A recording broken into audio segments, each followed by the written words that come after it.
the vast Bohemian basin enclosed by the Sudeten Mountains to the north and west, the Bohemian Moravian highlands to the southeast, and the Bohemian forest to the southwest, witnessed one of medieval Europe's most significant demographic transformations during the 6th and 7th centuries. Germanic tribes, primarily the Marcomanni and later the Lombards, had dominated this fertile region for centuries, establishing settlements along the Elbe River and its tributaries. However, the great migrations that swept across Europe during the late antiquity period would fundamentally alter the ethnic and political landscape of Central Europe. The West Slavic migration into the Bohemian Basin represented part of a broader demographic shift that saw Slavic peoples expand westward from their presumed homeland in the Pripyat Marshes region of present-day Belarus and Ukraine. Archaeological evidence suggests that the first Slavic settlers began arriving in Bohemia around 550 AD, initially establishing small agricultural communities in river valleys where the soil proved most fertile. These early migrants brought with them a distinct material culture characterized by handmade pottery with simple geometric decorations, rectangular sunken floor dwellings, and iron agricultural tools that differed markedly from the Germanic artifacts found in earlier archaeological layers. The displacement of Germanic populations occurred gradually rather than through sudden conquest. Many Germanic settlements appear to have been abandoned peacefully, as their inhabitants migrated southward into Italy, or joined the expanding Lombard Confederation.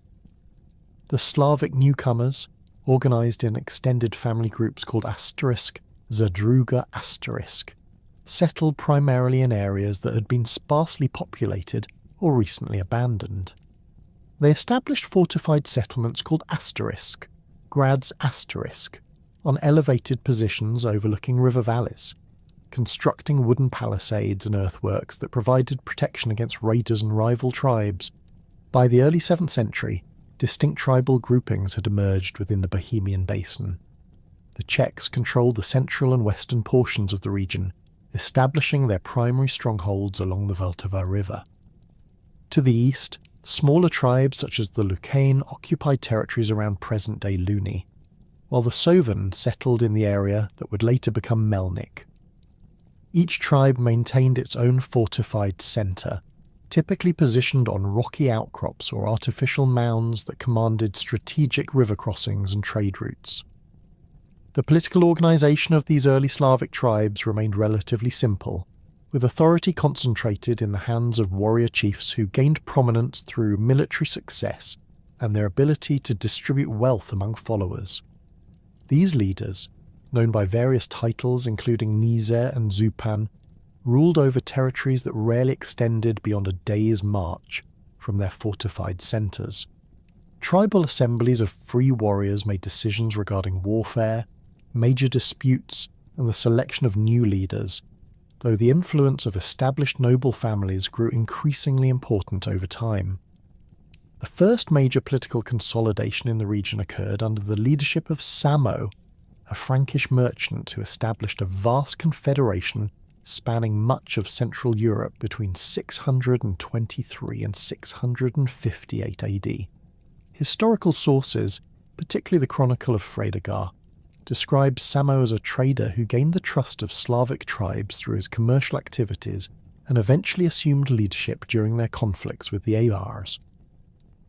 The Avar Khaganate, a powerful nomadic confederation based in the Pannonian Basin, had been extracting tribute from Slavic tribes and conducting slave raids throughout the region since the late 6th century. Samo's confederation represented a remarkable achievement in early medieval political organisation, uniting Slavic tribes across present-day Czech Republic, Slovakia, parts of Austria and Slovenia under a single authority. The Confederation's military strength became evident in 631 AD when Samo's forces defeated a major Frankish expedition led by King Dagobert first at the Battle of Rogastisberg. This victory demonstrated that the Slavic tribes had developed sufficient military organisation and equipment to challenge established powers, employing tactics that combined traditional Slavic infantry formations with cavalry units likely modelled on Avar examples. The location of Rogastisburg remains disputed among historians, with proposed sites including Ruben Hill near Podborony in northwestern Bohemia and various locations in present-day Austria. Archaeological evidence suggests that the battle involved several thousand warriors on each side, with Samo's forces utilising knowledge of local terrain to overcome the Frankish advantage in heavy cavalry and siege equipment. The defeat forced the Franks to abandon their immediate expansion plans eastward and recognise Samo's confederation as a legitimate political entity. Following Samo's death around 658 AD, his confederation fragmented into constituent tribal territories, though the precedent of supra-tribal political organisation had been established. Archaeological evidence from this period reveals increasing social stratification within Slavic communities, with elite burials containing imported goods, weapons, and jewellery that distinguished prominent families from ordinary farmers and craftsmen. These emerging noble lineages would provide the foundation for more permanent political structures in subsequent centuries. The legendary origins of the Přemyslid dynasty emerged from this period of tribal consolidation, though separating historical fact from later mythological elaboration presents significant challenges. According to the Chronicle of Cosmas of Prague, written in the early 12th century and other medieval sources, the Czechs initially governed themselves through tribal assemblies until internal conflicts necessitated the selection of a single ruler. The most famous version of this legend centres on Princess Libuse, described as the youngest daughter of Judge Krok, who possessed prophetic abilities and served as a wise arbitrator of disputes. Libuse's legendary court was situated at Libusin, possibly located near present-day Tetin Castle, south of Prague, where she dispensed justice and guided the Czech tribe through her supernatural wisdom. Medieval chroniclers attributed to her the prophecy regarding Prague's future greatness, describing her vision of a great city where a man would be building the threshold of his house, and that this place should be called Prague, from the word pra, meaning threshold. While clearly legendary, this narrative reflects genuine memories of female authority in early Slavic society, where women could inherit property and exercise political influence under certain circumstances. The transition from Libuse's rule to that of Přemysl the Ploughman represents a crucial element in Czech dynastic mythology. According to tradition, when the Czech nobles demanded a male ruler, Libuse instructed them to follow her horse to find their future prince. The horse led them to Přemysl, a simple farmer ploughing his field near the village of Stadis. Přemysl's humble origins symbolised the democratic selection of leadership, while his agricultural occupation emphasised the connection between legitimate authority and the land's fertility. Archaeological investigations at Stadis have revealed evidence of early medieval settlement, including pottery fragments and iron tools consistent with 8th century occupation, though no definitive proof of the legendary Přemysl's existence has been discovered. The symbolic importance of the legend lies in its establishment of the Přemyslid dynasty's legitimacy through both divine selection and popular consent, themes that would resonate throughout medieval Bohemian political culture. The historical emergence of the Přemyslid dynasty can be traced more reliably to the 9th century, when documentary sources begin providing concrete information about Bohemian rulers. The earliest historically attested Přemyslid leader was probably Bořivoj I, who ruled during the latter half of the 9th century and initiated the dynasty's rise to regional dominance. Bořivoj's reign coincided with the expansion of Great Moravia under Svatopluk I, creating complex political dynamics that would shape Bohemian development for generations. Bořivoj's conversion to Christianity, traditionally dated to around 883 AD, marked a watershed moment in Bohemian history. According to later sources, he received baptism from Saint Methodius, one of the Byzantine missionaries who had introduced Christianity to Great Moravia. This conversion carried profound political implications, aligning Bořivoj with the Moravian court while potentially alienating traditional pagan elements within his own tribe.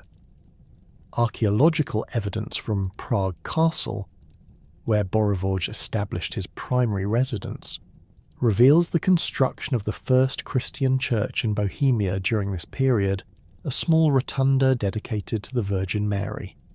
The strategic location of Prague Castle, perched on a rocky promontory overlooking the Vltava River, provided Bořivoj with control over crucial trade routes connecting southern Germany with Poland and the Baltic region. Merchants travelling in these routes carried amber, furs, slaves and salt, generating customs revenues that strengthened Přemysliv authority. The castle's fortifications, initially consisting of wooden palisades and earthworks, were gradually expanded to accommodate growing administrative needs and provide refuge for surrounding populations during conflicts. Bořivoj's political consolidation involved both diplomatic manoeuvring and military action against rival tribal leaders. He formed alliances with some Czech nobles while eliminating others who threatened his authority. The process required careful balance between innovation and tradition, introducing new administrative practices borrowed from Moravian and Frankish examples, while respecting established customs regarding property rights and tribal governance. His success in maintaining this balance enabled the Přemyslids to survive the collapse of Great Moravia in the early 10th century and emerge as the dominant force in Bohemian politics. The gradual unification of Bohemian tribes under Přemysliv leadership accelerated during the reigns of Bořivoj's successors. His son Spitinev first continued the consolidation process, extending Přemysliv control over previously independent tribal territories through a combination of military conquest, marriage alliances, and economic incentives. Archaeological evidence suggests that many tribal strongholds were abandoned during this period as their populations relocated to settlements under direct Přemysliv authority. The integration of diverse tribal groups required sophisticated administrative innovations. The Přemyslids established a network of fortified administrative centres called hradiště, each governed by appointed officials responsible for collecting tribute, maintaining order, and organising military levies.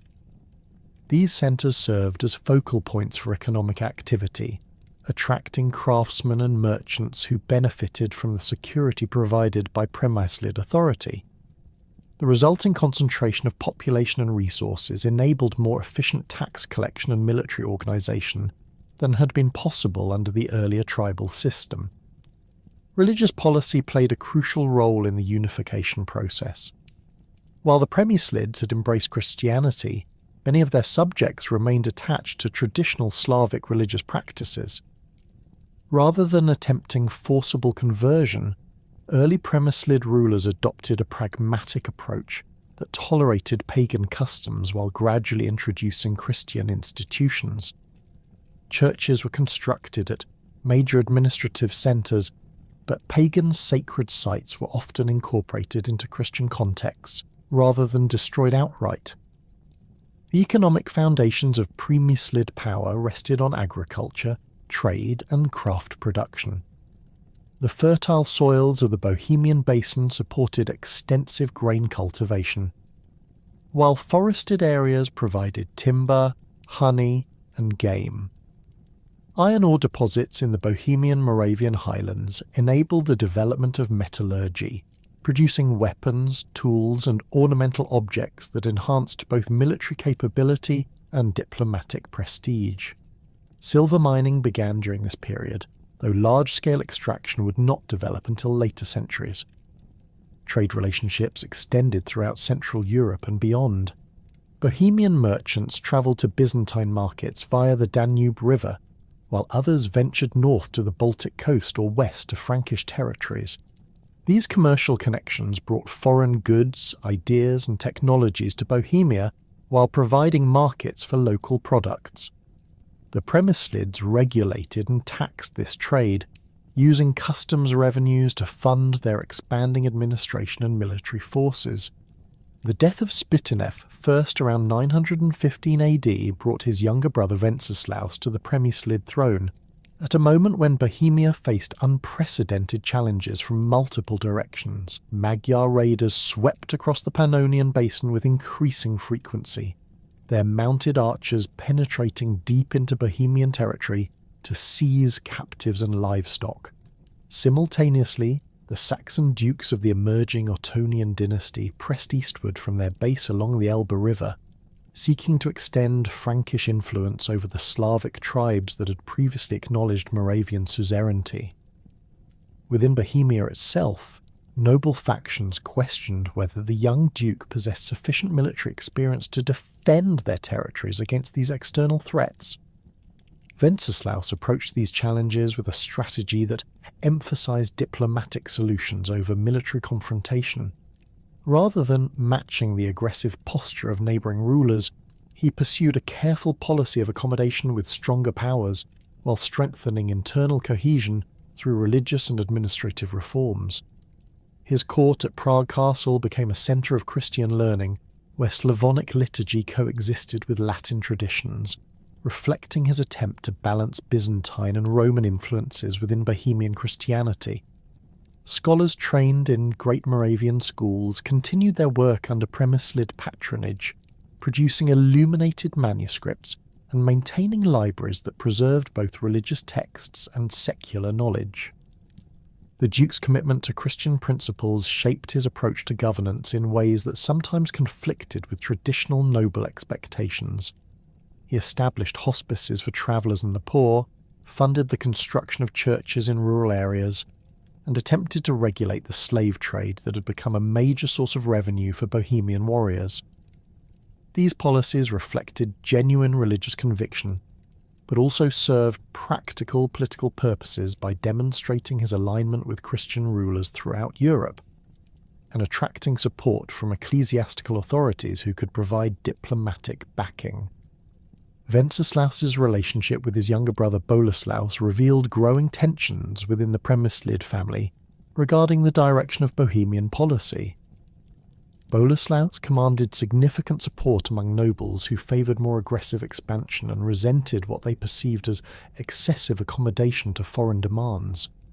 Archaeological evidence from fortified sites associated with Boleslaus suggests that he maintained his own military retinue and administrative apparatus, creating a parallel power structure that challenged ducal authority. The brothers' rivalry reflected broader divisions within Bohemian society between those who benefited from peaceful trade relationships and warrior elites whose status depended on successful raiding and territorial conquest.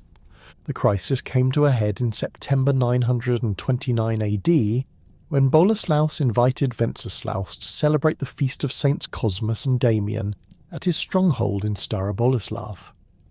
Contemporary sources, including the earliest Vita of Saint Wenceslaus, written within decades of his death, describe how the invitation concealed a carefully planned assassination. On the morning of September 28th, as Wenceslaus approached the church for morning prayers, Boleslaus confronted him outside the building's entrance. The confrontation quickly escalated into violence, with Boleslaus drawing his sword and striking his brother down on the church steps. Several of Boleslaus's supporters joined the attack, ensuring that Wenceslaus died before he could seek sanctuary within the sacred building. The assassination's immediate aftermath revealed the extent of planning behind the conspiracy. Boleslaus had already secured support from key nobles and military commanders, enabling him to assume control of Prague Castle and other strategic locations without significant resistance. However, the murder of a Christian ruler to church entrance created profound religious and political complications that would haunt Boleslaus's reign for years. Reports of miracles at Wenceslaus's tomb began circulating almost immediately, with pilgrims claiming that prayers offered at his burial site resulted in healings and other supernatural interventions. The transformation of Wenceslaus from political failure to martyred saint occurred with remarkable speed, driven by both popular devotion and calculated political manipulation. Boleslaus initially attempted to suppress the growing cult, but opposition from ecclesiastical authorities and pressure from neighbouring Christian rulers forced him to accommodate the veneration of his murdered brother. By 935 AD, Wenceslaus's remains had been transferred to Prague's Church of St. Vitus, where they were enshrined in an elaborate tomb that became a pilgrimage destination. The development of his cult provided Bohemia with its first native saint while establishing a religious foundation for Premyslid legitimacy that transcended political divisions. Boleslaus I's consolidation of power required immediate attention to external threats that had intensified during the succession crisis. Saxon forces under Henry the Fowler had exploited Bohemian instability to establish fortified positions along the northern frontier, while Magyar raiders increased their penetration into Bohemian territory. The new duke's response demonstrated the military competence that had attracted noble support for his coup. He reorganized Bohemian forces around heavily armoured cavalry units, modelled on Frankish examples, while maintaining traditional Slavic infantry formations equipped with spears, axes, and round shields decorated with geometric patterns. The confrontation with Saxon expansion came to a head in 936 AD when Otto I, who had succeeded his father Henry as Saxon duke, launched a major expedition into Bohemian territory. Otto's forces included not only Saxon warriors, but also contingents from Franconia and Bavaria, representing the emerging coalition that would eventually form the core of the Holy Roman Empire. The campaign aimed to force Bohemian submission to Saxon overlordship while demonstrating Otto's capability to project power beyond traditional Frankish boundaries. Boleslaus's response revealed sophisticated understanding of contemporary military tactics and political dynamics. Rather than meeting the Saxon army in open battle where their superior heavy cavalry would provide decisive advantages, he adopted a defensive strategy that utilised Bohemia's natural geographic advantages.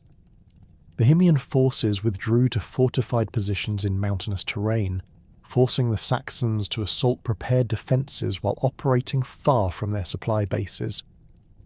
Simultaneously, Boleslaus negotiated with Magyar leaders, offering them safe passage through Bohemian territory in exchange for raids against Saxon positions. The resulting campaign proved inconclusive from a military perspective, but established important precedents for future Bohemian-Saxon relations. Otto's forces captured several fortified positions and extracted tribute from areas under their temporary control, but they could not achieve the complete conquest necessary to establish permanent Saxon administration. Boleslaus retained control of Prague and other major strongholds while demonstrating his ability to resist external pressure. The campaign's conclusion through negotiated settlement rather than decisive military victory created a framework for ongoing diplomatic engagement between the two powers. The agreement reached between Otto and Boleslaus in 937 AD established Bohemia's position within the expanding Ottonian sphere of influence, while preserving significant internal autonomy. Boleslaus acknowledged Saxon suzerainty and agreed to provide military assistance for Otto's campaigns, but he retained control over internal Bohemian affairs including taxation, legal administration, and ecclesiastical appointments. This arrangement reflected Otto's pragmatic recognition that direct Saxon rule over Bohemia would require military resources better deployed elsewhere, while providing Boleslaus with external legitimacy that strengthened his position against domestic opponents. The integration of Bohemia into Otto's imperial system accelerated following his coronation as Holy Roman Emperor in 962 AD. Boleslaus participated in several of Otto's Italian campaigns, leading Bohemian contingents that demonstrated their military effectiveness in diverse geographic and tactical environments. These expeditions provided Bohemian warriors with combat experience against different opponents while exposing them to new military technologies and organisational methods. The campaigns also generated significant booty that Boleslaus distributed among his followers, reinforcing their loyalty and funding further military improvements. Bohemian participation in imperial campaigns created opportunities for territorial expansion that Boleslaus exploited with considerable skill. During Otto's absence in Italy, Magyar pressure on the empire's eastern frontiers intensified, culminating in their devastating defeat at the Battle of Lechfeld in 955 AD. The Magyar collapse created a power vacuum in the Pannonian Basin that neighbouring rulers rushed to fill. Boleslaus moved quickly to establish Bohemian control over territories in present-day Slovakia and parts of Hungary, extending Přemyslid authority far beyond its traditional boundaries. The expansion eastward brought Bohemia into direct conflict with Poland, where the Piast dynasty under Mieszko first was pursuing similar territorial ambitions. Both rulers sought control over the lucrative trade routes connecting the Baltic with the Danube, while attempting to subjugate Slavic tribes that had previously maintained independence. The resulting conflicts involved not only direct military confrontation, but also complex diplomatic manoeuvring, as each side sought allies among neighbouring powers and attempted to exploit internal divisions within rival territories. The Polish-Bohemian rivalry intensified during the 960s as both powers consolidated their gains from Magyar territorial losses. Archaeological evidence from contested border regions reveals extensive fortification construction during this period, with both sides establishing networks of castles and watchtowers designed to control strategic river crossings and mountain passes.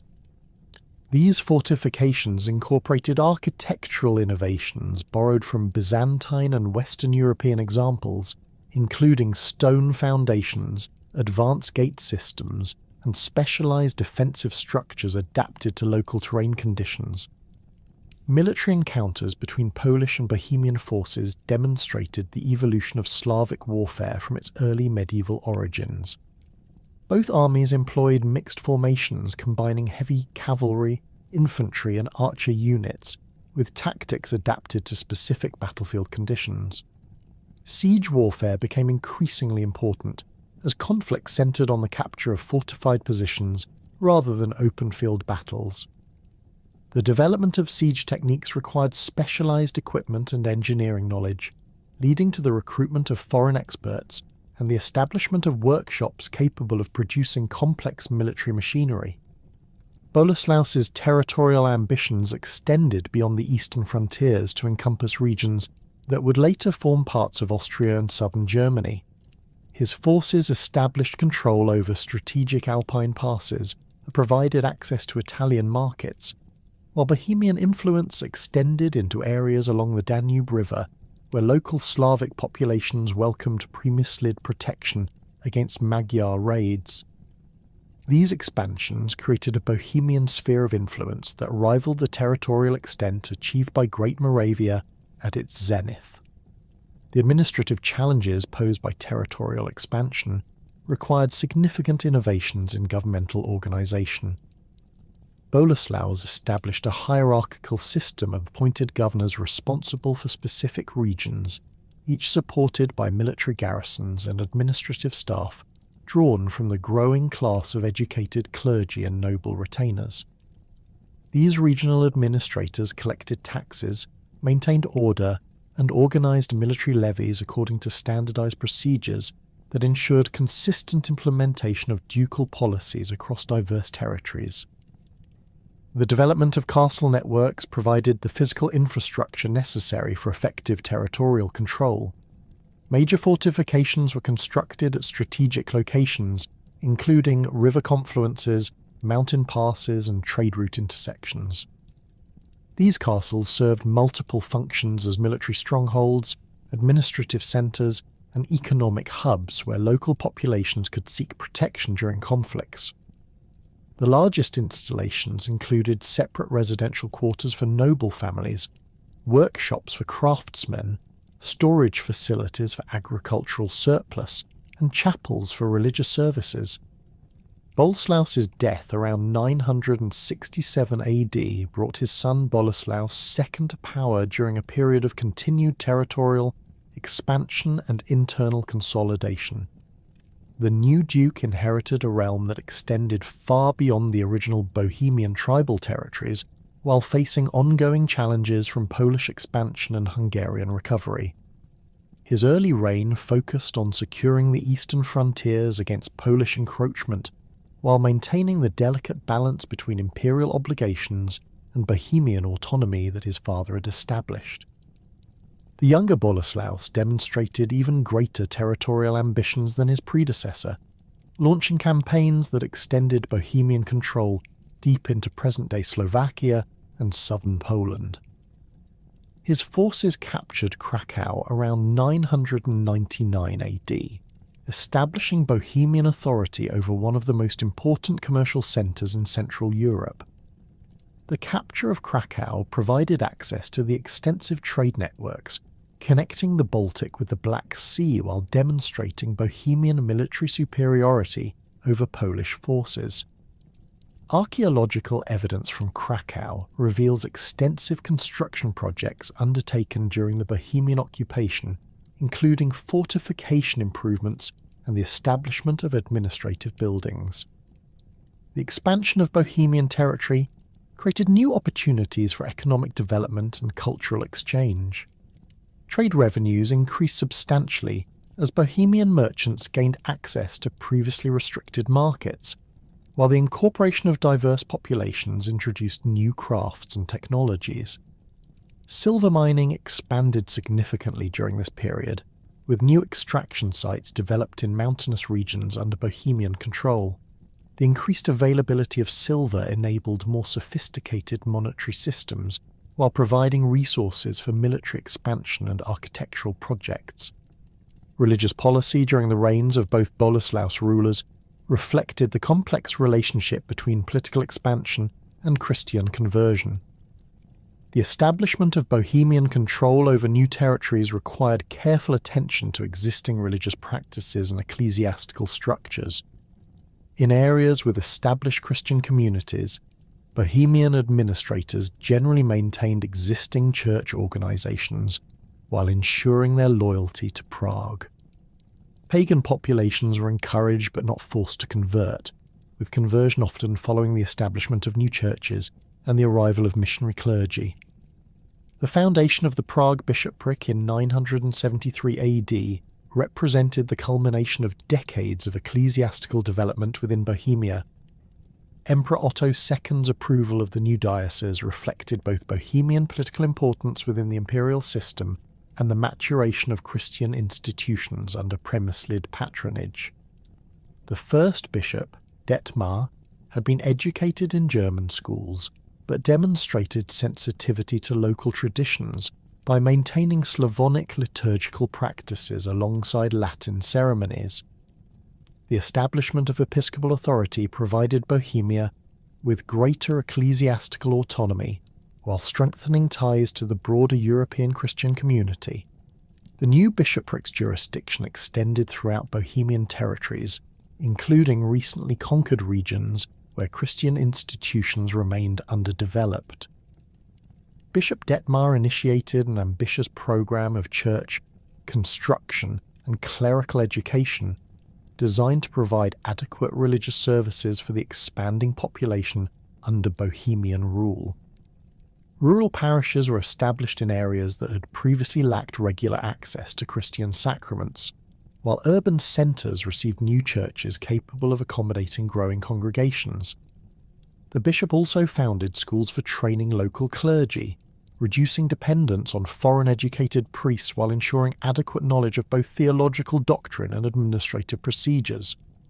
The ecclesiastical reorganisation initiated by Bishop Detmar established the institutional framework that would support Bohemia's transformation from a peripheral duchy into one of Central Europe's most influential kingdoms.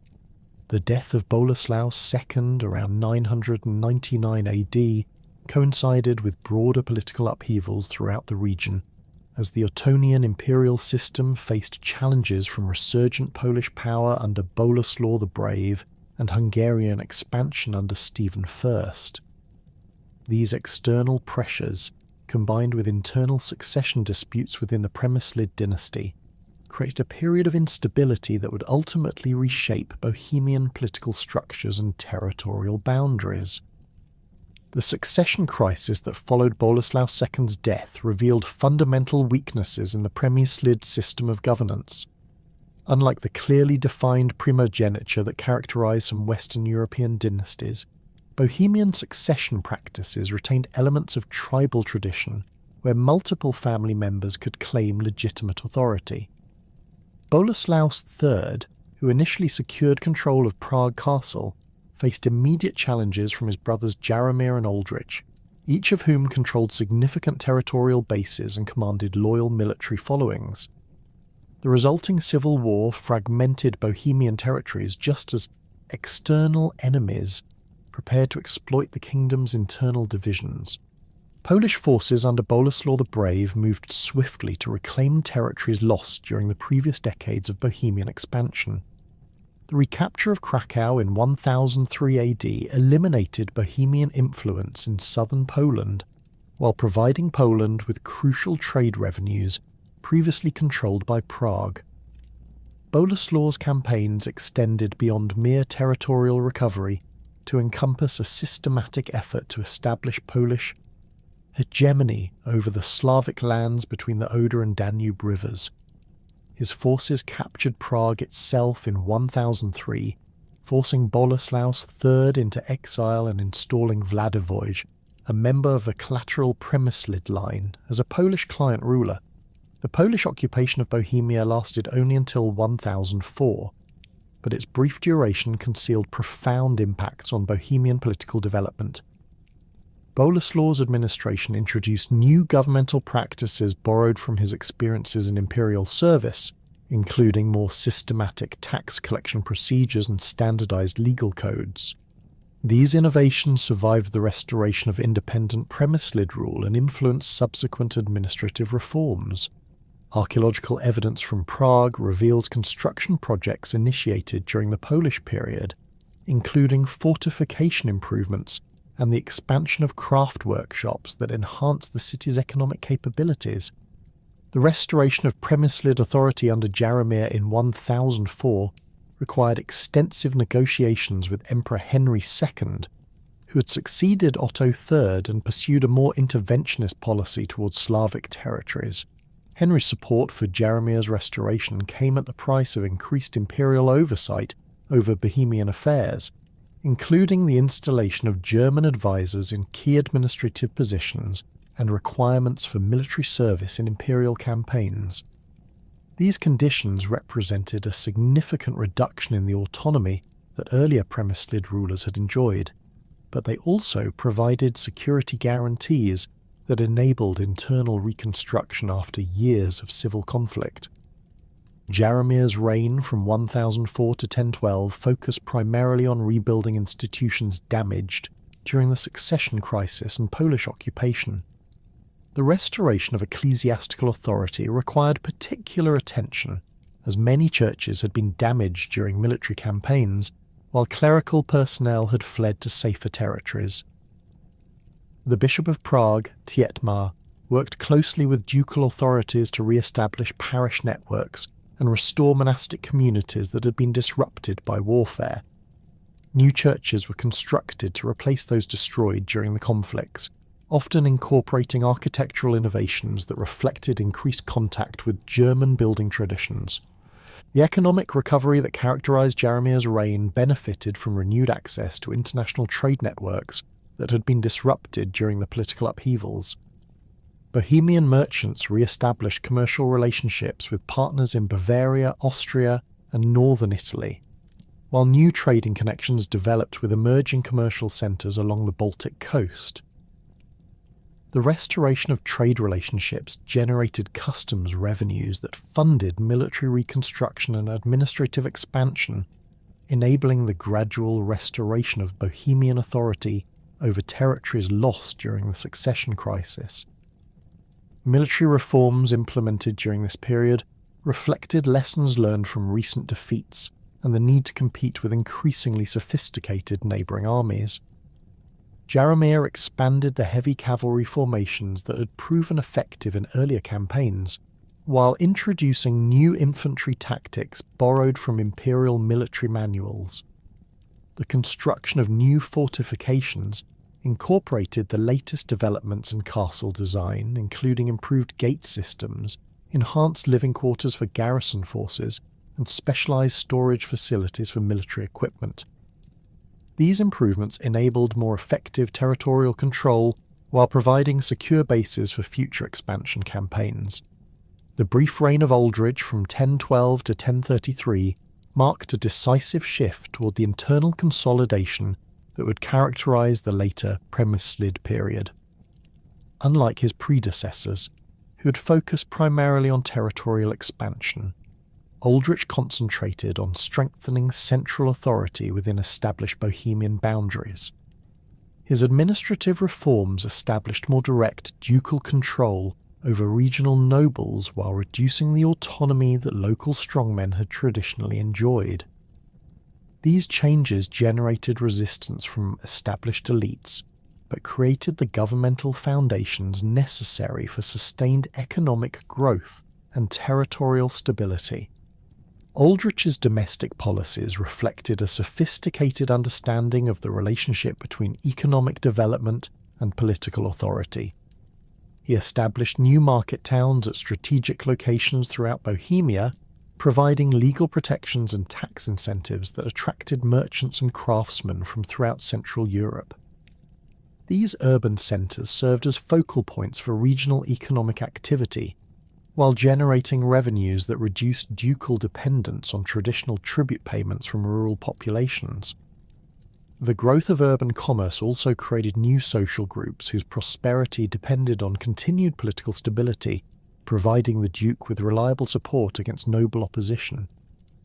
The reign of Bretislav, first from 1034 to 1055, represented the culmination of early 11th century Bohemian development and established the foundations for the kingdom's subsequent Golden Age. Bretislav's early campaigns demonstrated renewed Bohemian military capabilities, while his later domestic reforms created the institutional structures that would support sustained territorial expansion and economic growth. His invasion of Poland in 1039 reclaimed territories lost during the previous generation, while extending Bohemian influence into new regions that had never previously acknowledged Premyslid authority. The Polish campaign of 1039 to 1040 revealed the extent of Bohemian military recovery since the disasters of the early 11th century.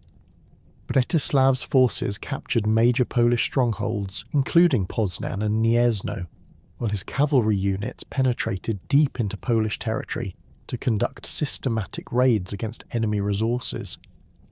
The campaign's success demonstrated effective coordination between different military units and sophisticated logistical planning that enabled sustained operations far from Bohemian territory.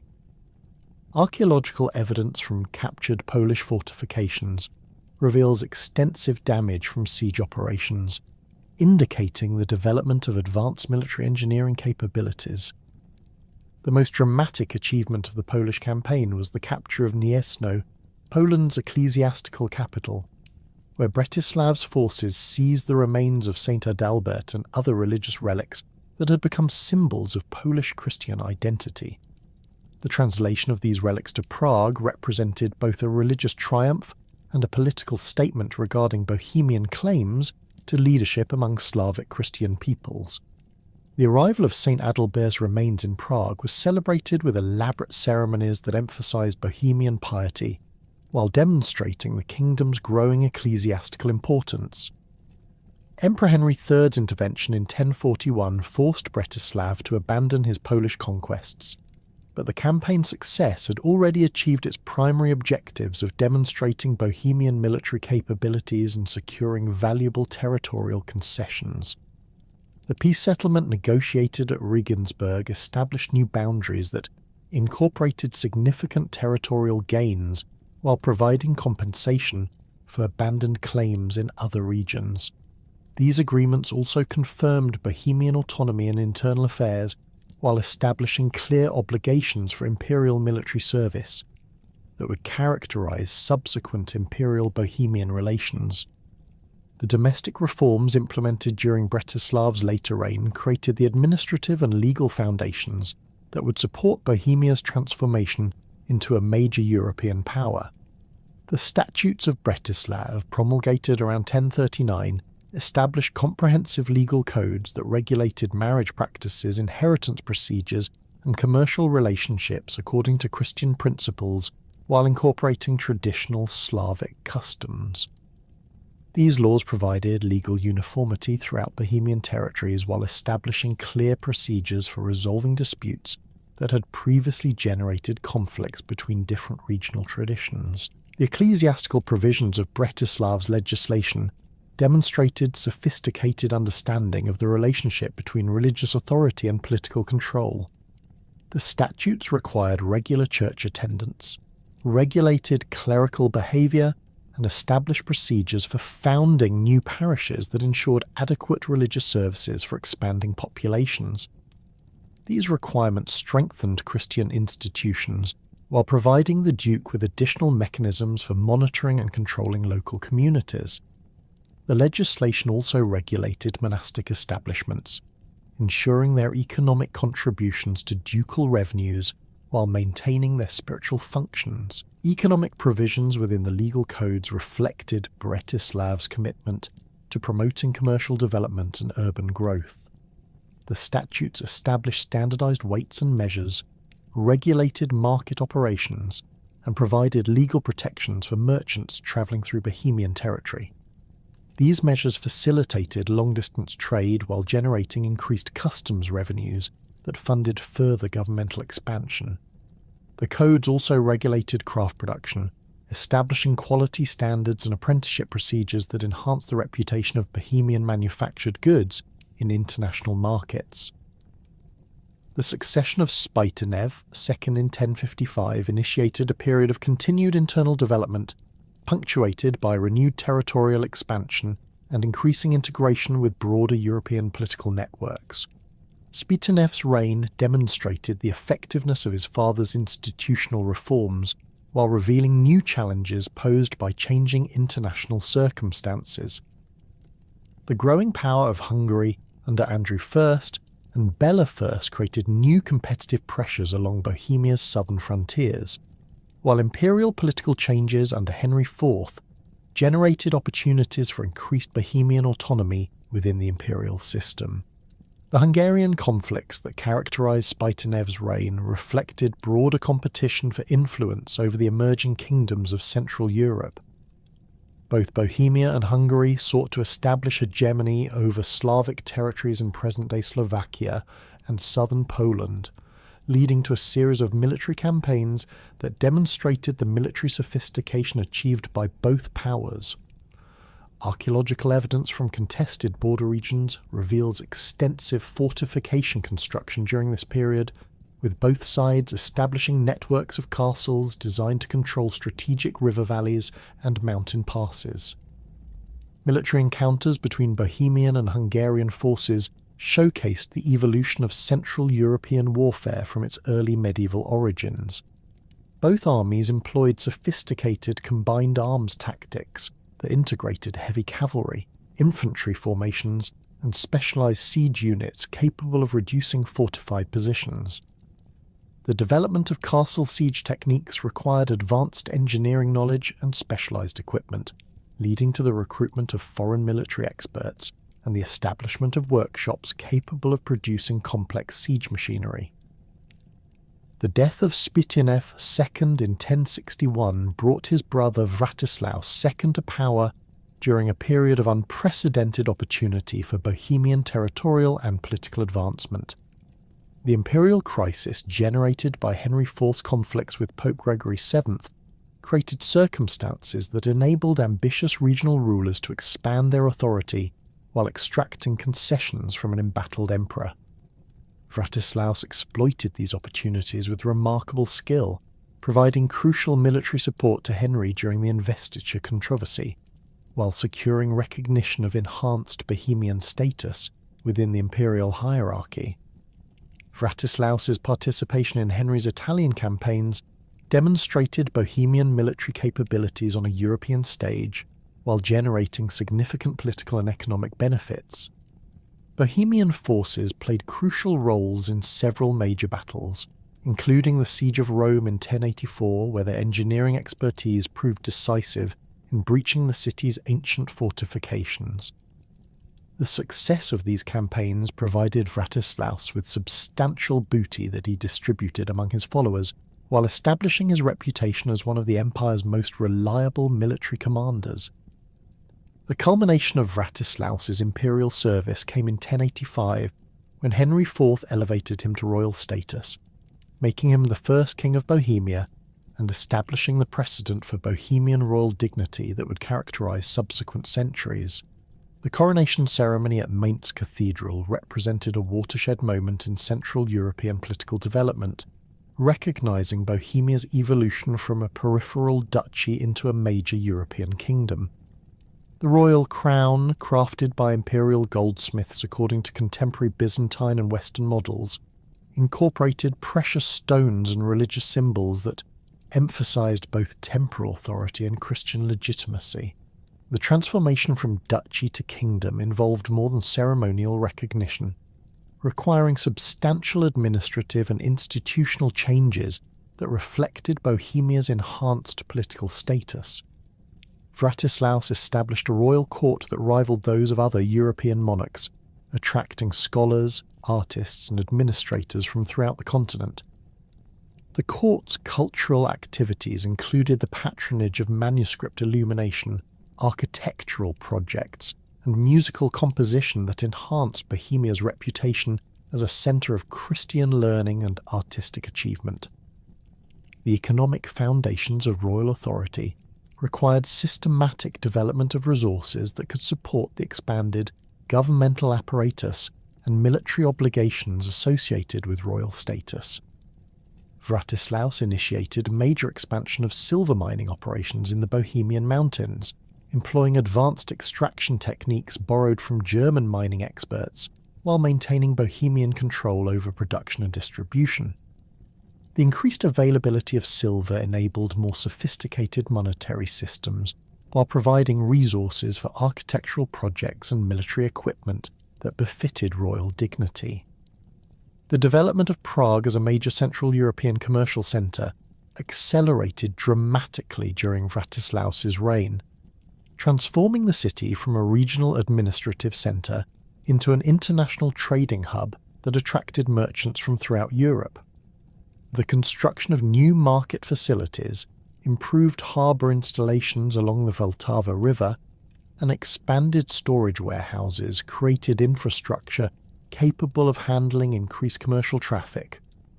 Archaeological evidence reveals extensive construction activity during this period, including the expansion of craft workshops and residential areas that accommodated growing urban populations. The establishment of new trade routes connecting Prague with distant markets generated substantial customs revenues while introducing new goods and technologies that enhanced Bohemian economic development. Merchants travelling these routes carried luxury goods from Byzantine territories, amber from Baltic regions, and manufactured products from Italian cities, creating commercial networks that link Bohemia with markets throughout Europe and beyond. The regulation of these trade relationships required sophisticated legal and administrative systems that demonstrated the kingdom's governmental maturity. Religious architecture flourished under royal patronage as Vratislaus commissioned major construction projects that demonstrated both pious devotion and royal magnificence. The reconstruction of Prague Castle's Church of St. Vitus incorporated architectural innovations borrowed from contemporary German and Italian examples, while maintaining distinctively Bohemian decorative elements. The church's expanded choir, elaborate altar installations, and sophisticated sculptural programs created a religious setting appropriate for royal ceremonies, while providing adequate space for the growing number of pilgrims visiting St. Wenceslaus's shrine. The foundation of new monasteries throughout Bohemian territories reflected both religious commitment and practical administrative considerations. Brevanov Abbey, originally established during the 10th century, received substantial new endowments that enabled major expansion of its buildings and economic activities. The monastery's scriptorium produced illuminated manuscripts that combined traditional Slavonic religious texts with contemporary Latin theological works, creating a distinctive artistic tradition that influenced manuscript production throughout Central Europe. Archaeological investigations at Brevnov have revealed extensive construction projects from this period, including new residential quarters, expanded workshops, and sophisticated water management systems. Sazava Monastery represented a particularly significant development in Bohemian religious life, maintaining Slavonic liturgical traditions that connected Bohemian Christianity with its Byzantine origins while operating within the Roman ecclesiastical structure. The monastery's unique position enabled it to serve as a bridge between Eastern and Western Christian traditions, producing religious texts in both Slavonic and Latin scripts while maintaining theological positions acceptable to Roman authorities. The monastery's library preserved important early Slavonic texts that might otherwise have been lost during the period's religious and political upheavals. The death of Vratislaus II in 1092 initiated a prolonged period of dynastic instability that would paradoxically strengthen the institutional foundations of Bohemian royal authority while creating the preconditions for unprecedented territorial expansion under later rulers. The succession disputes that characterized the late 11th and early 12th centuries forced competing Premoslid claimants to develop more sophisticated administrative systems and military organizations in their struggles for supremacy, innovations that would prove crucial during the great expansion of the 13th century. The eventual consolidation of royal authority under Ottokar, first in the early 1200s, provided the stable platform from which his successors would launch the most ambitious territorial campaigns in Bohemian history. The complex succession arrangements established by Vratislaus II, which divided territories among his sons while maintaining theoretical unity under senior authority, reflected contemporary practices throughout Central Europe, but created inherent instabilities that would plague Bohemian politics for generations. Conrad I, who inherited the royal title, controlled Prague and its immediate surroundings, while his brothers Bretislav II and Bořivoj II received substantial duchies that maintained significant autonomy. This fragmentation of authority occurred precisely when external pressures from Hungarian expansion and Polish recovery demanded unified responses, creating strategic vulnerabilities that neighbouring powers attempted to exploit. The Hungarian campaigns of the 1090s revealed both the military capabilities that Bohemia had developed under royal authority and the weaknesses created by internal political divisions. Hungarian forces under Koloman the Learned penetrated deep into Moravian territories, capturing fortified positions that had been constructed during the previous century's expansion.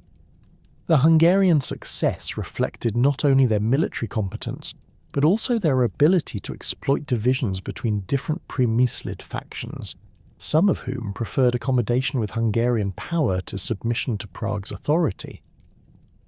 Archaeological evidence from contested border regions shows extensive destruction during this period, with many fortifications abandoned or substantially modified to meet changing military requirements. The gradual restoration of unified Bohemian authority during the reigns of Bretislav II and Bořivoj II required careful balance between accommodation of regional autonomy and assertion of central control. Both rulers implemented administrative reforms that strengthened royal authority while respecting traditional noble privileges, creating governmental structures that could function effectively despite ongoing political tensions. The development of written administrative records during this period, preserved in monastic archives and castle repositories, demonstrates increasing bureaucratic sophistication that enabled more effective territorial control and resource mobilization. Economic development continued despite political instability, driven by expanding trade relationships and technological innovations that enhanced agricultural productivity and craft production. The introduction of new mining techniques, borrowed from German experts working in the Harz Mountains, enabled more efficient extraction of silver from Bohemian deposits while reducing production costs. These technological improvements generated increased revenues that funded military reconstruction and administrative expansion, providing the resources necessary for renewed territorial ambitions. The establishment of new market towns throughout Bohemian territories created commercial networks that linked rural producers with the distant markets while generating customs revenues for royal coffers. The succession of Vladislaus II in 1140 marked the beginning of renewed territorial expansion and the restoration of Bohemian influence in Central European politics. Vladislaus's early campaigns against Hungarian positions in Slovakia demonstrated the military recovery that had occurred during the previous decades, while establishing his credentials as an effective military commander. His forces employed sophisticated siege techniques that enabled the capture of strongly fortified positions, including the use of counterweight trebuchets and specialized undermining equipment that reflected contemporary advances in military engineering. The Second Crusade of 1147 provided Vladislaus with opportunities to demonstrate Bohemian military capabilities on an international stage while securing papal recognition of his territorial claims. Bohemian contingents participated in the Siege of Damascus, where their engineering expertise proved valuable in constructing siege works capable of threatening the city's formidable fortifications. Although the crusade ultimately failed to achieve its objectives, Bohemian participation enhanced the kingdom's international reputation while establishing diplomatic relationships that would prove valuable in subsequent territorial disputes. Vladislaus's involvement in the imperial civil wars that followed Conrad III's death in 1152 reflected sophisticated understanding of the opportunities created by imperial weakness for territorial expansion by regional powers. His support for Frederick Barbarossa's imperial candidacy provided crucial military assistance during the decisive campaigns while securing imperial recognition of enhanced Bohemian autonomy. The resulting agreements established Bohemia's position as one of the empire's most important constituent kingdoms, while confirming royal prerogatives that had been disputed during previous reigns. The elevation of Bohemia to the status of hereditary kingdom, confirmed by Frederick Barbarossa in 1158, represented the culmination of centuries of political development and established the legal foundations for subsequent territorial expansion.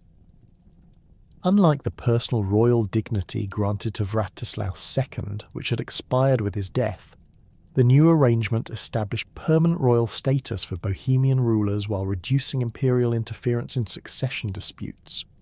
This enhanced autonomy provided Bohemian kings with greater freedom to pursue territorial ambitions without requiring imperial approval for each expansion campaign.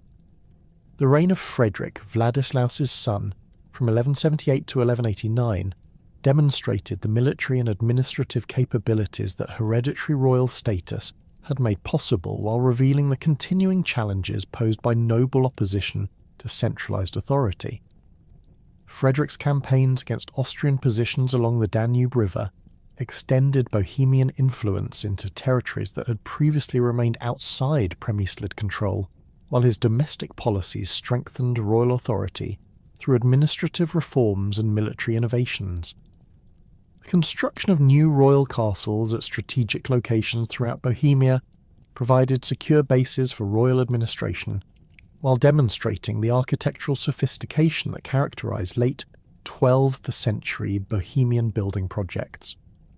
The succession crisis that followed Frederick's death in 1189 created opportunities for external intervention that threatened to reverse the territorial gains achieved during previous decades. Conrad Otto of Znojmo, who claimed the throne based on his position as senior male member of the Przemyslid dynasty, received support from Austrian and Hungarian forces that sought to establish client rulers who would accommodate their territorial ambitions. The resulting conflicts devastated large areas of Bohemia and Moravia, while demonstrating the continuing importance of external support in Bohemian succession disputes. The eventual triumph of Ottokar, first in 1197, initiated the most successful period of territorial expansion in Bohemian history, while establishing the administrative and military foundations that would support sustained imperial ambitions. Ottokar's early reign focused on internal consolidation, and the restoration of royal authority that had been weakened during the succession conflicts, implementing administrative reforms that strengthened central government while accommodating regional noble interests. His military reforms created professional forces capable of sustained campaign operations, while his diplomatic initiatives established alliance networks that would prove crucial during subsequent expansion campaigns. The Golden Bull of Sicily, issued by Frederick II in 1212, represented the most significant constitutional development in Bohemian history and established the legal framework that would govern the kingdom's relationship with the Holy Roman Empire for centuries.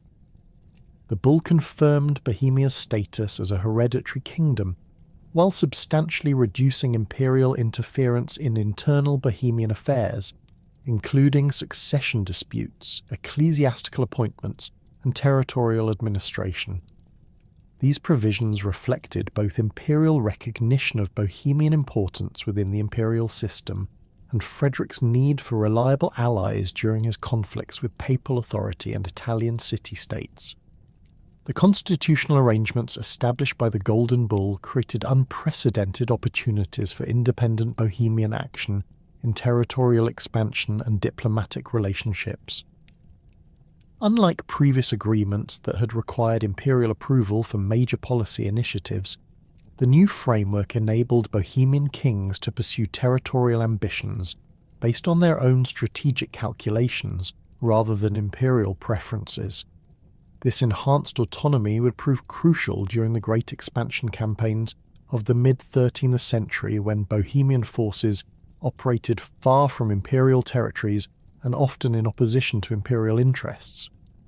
The domestic implications of the Golden Bull extended far beyond constitutional relationships with the empire to encompass fundamental changes in internal Bohemian governance and social organisation.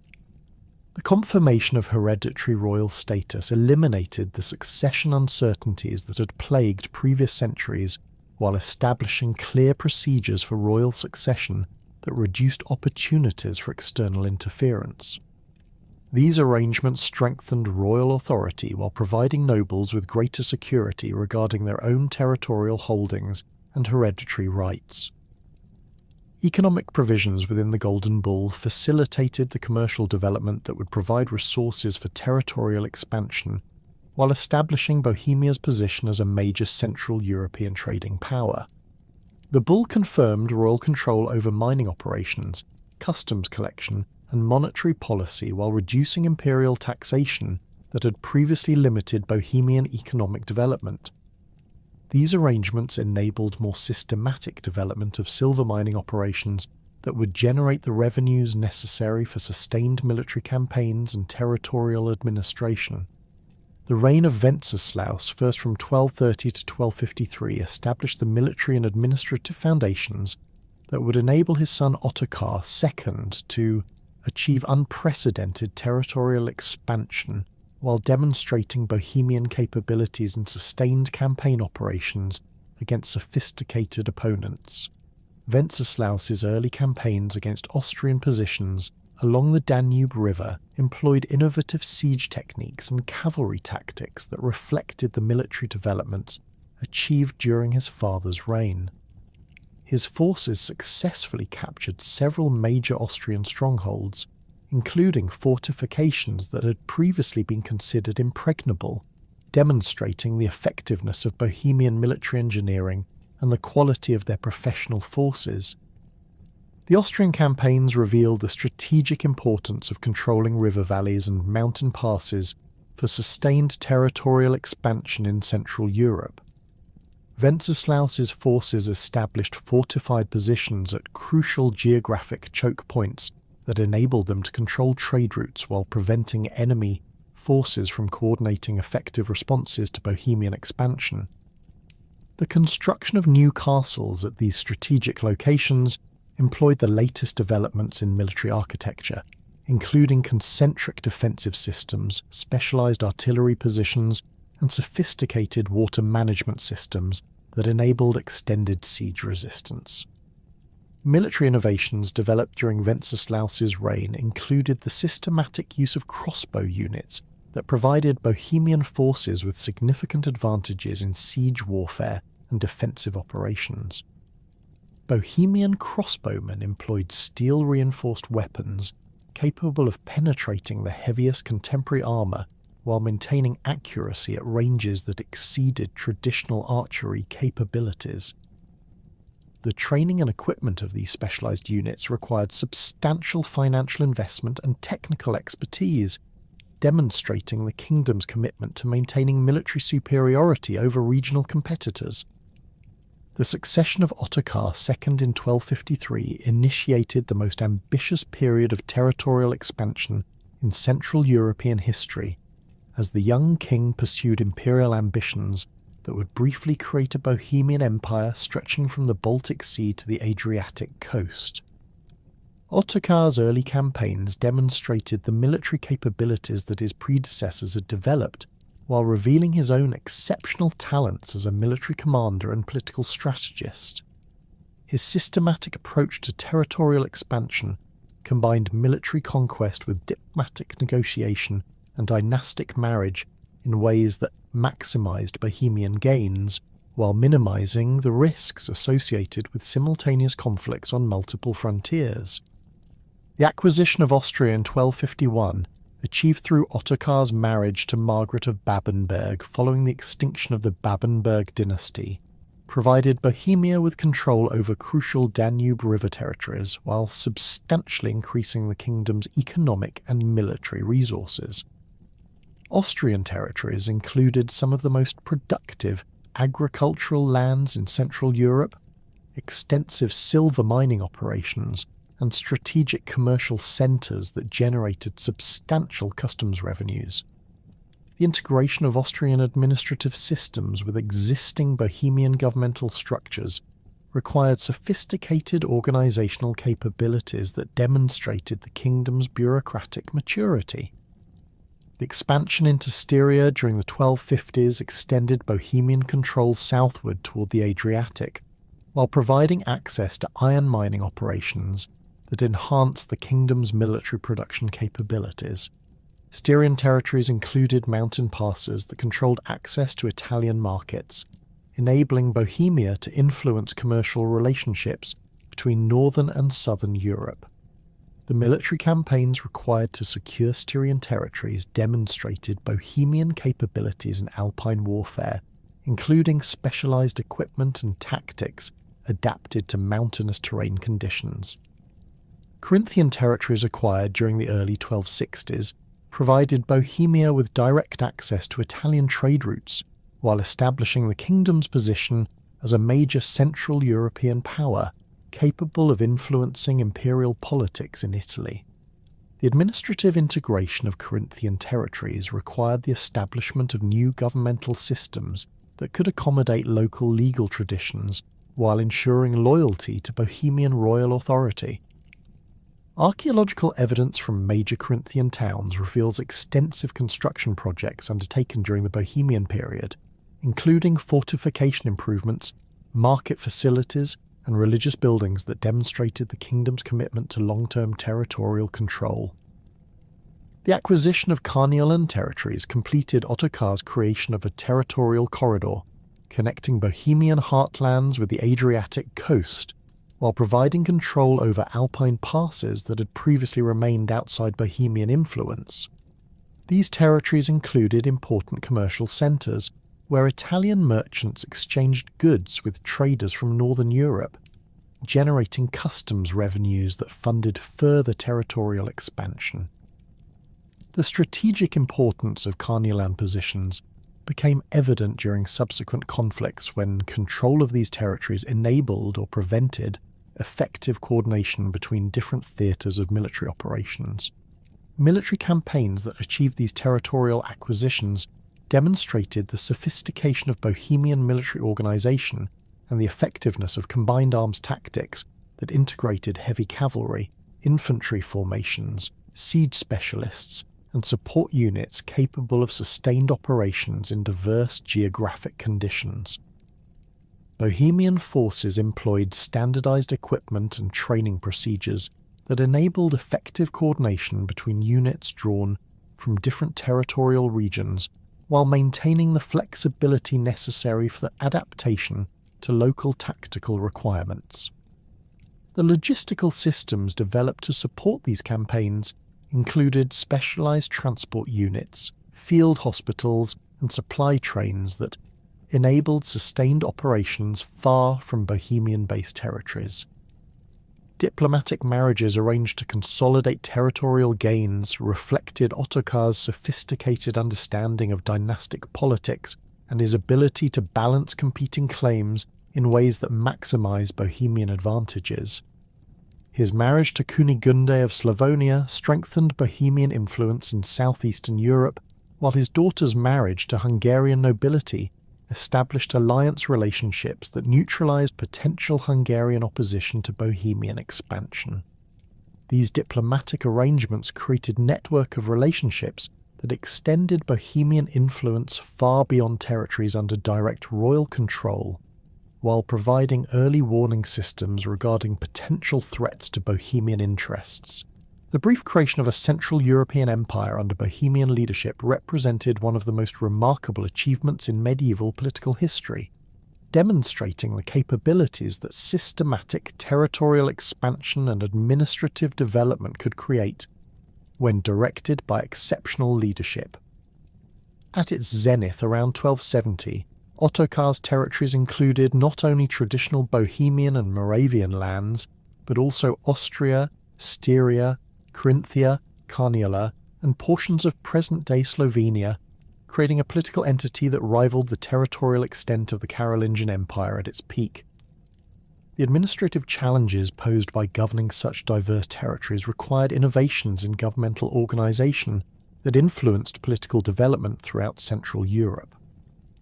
The economic integration of expanded territories generated unprecedented revenues that funded further military expansion, while supporting cultural and architectural projects that enhanced Bohemia's international reputation.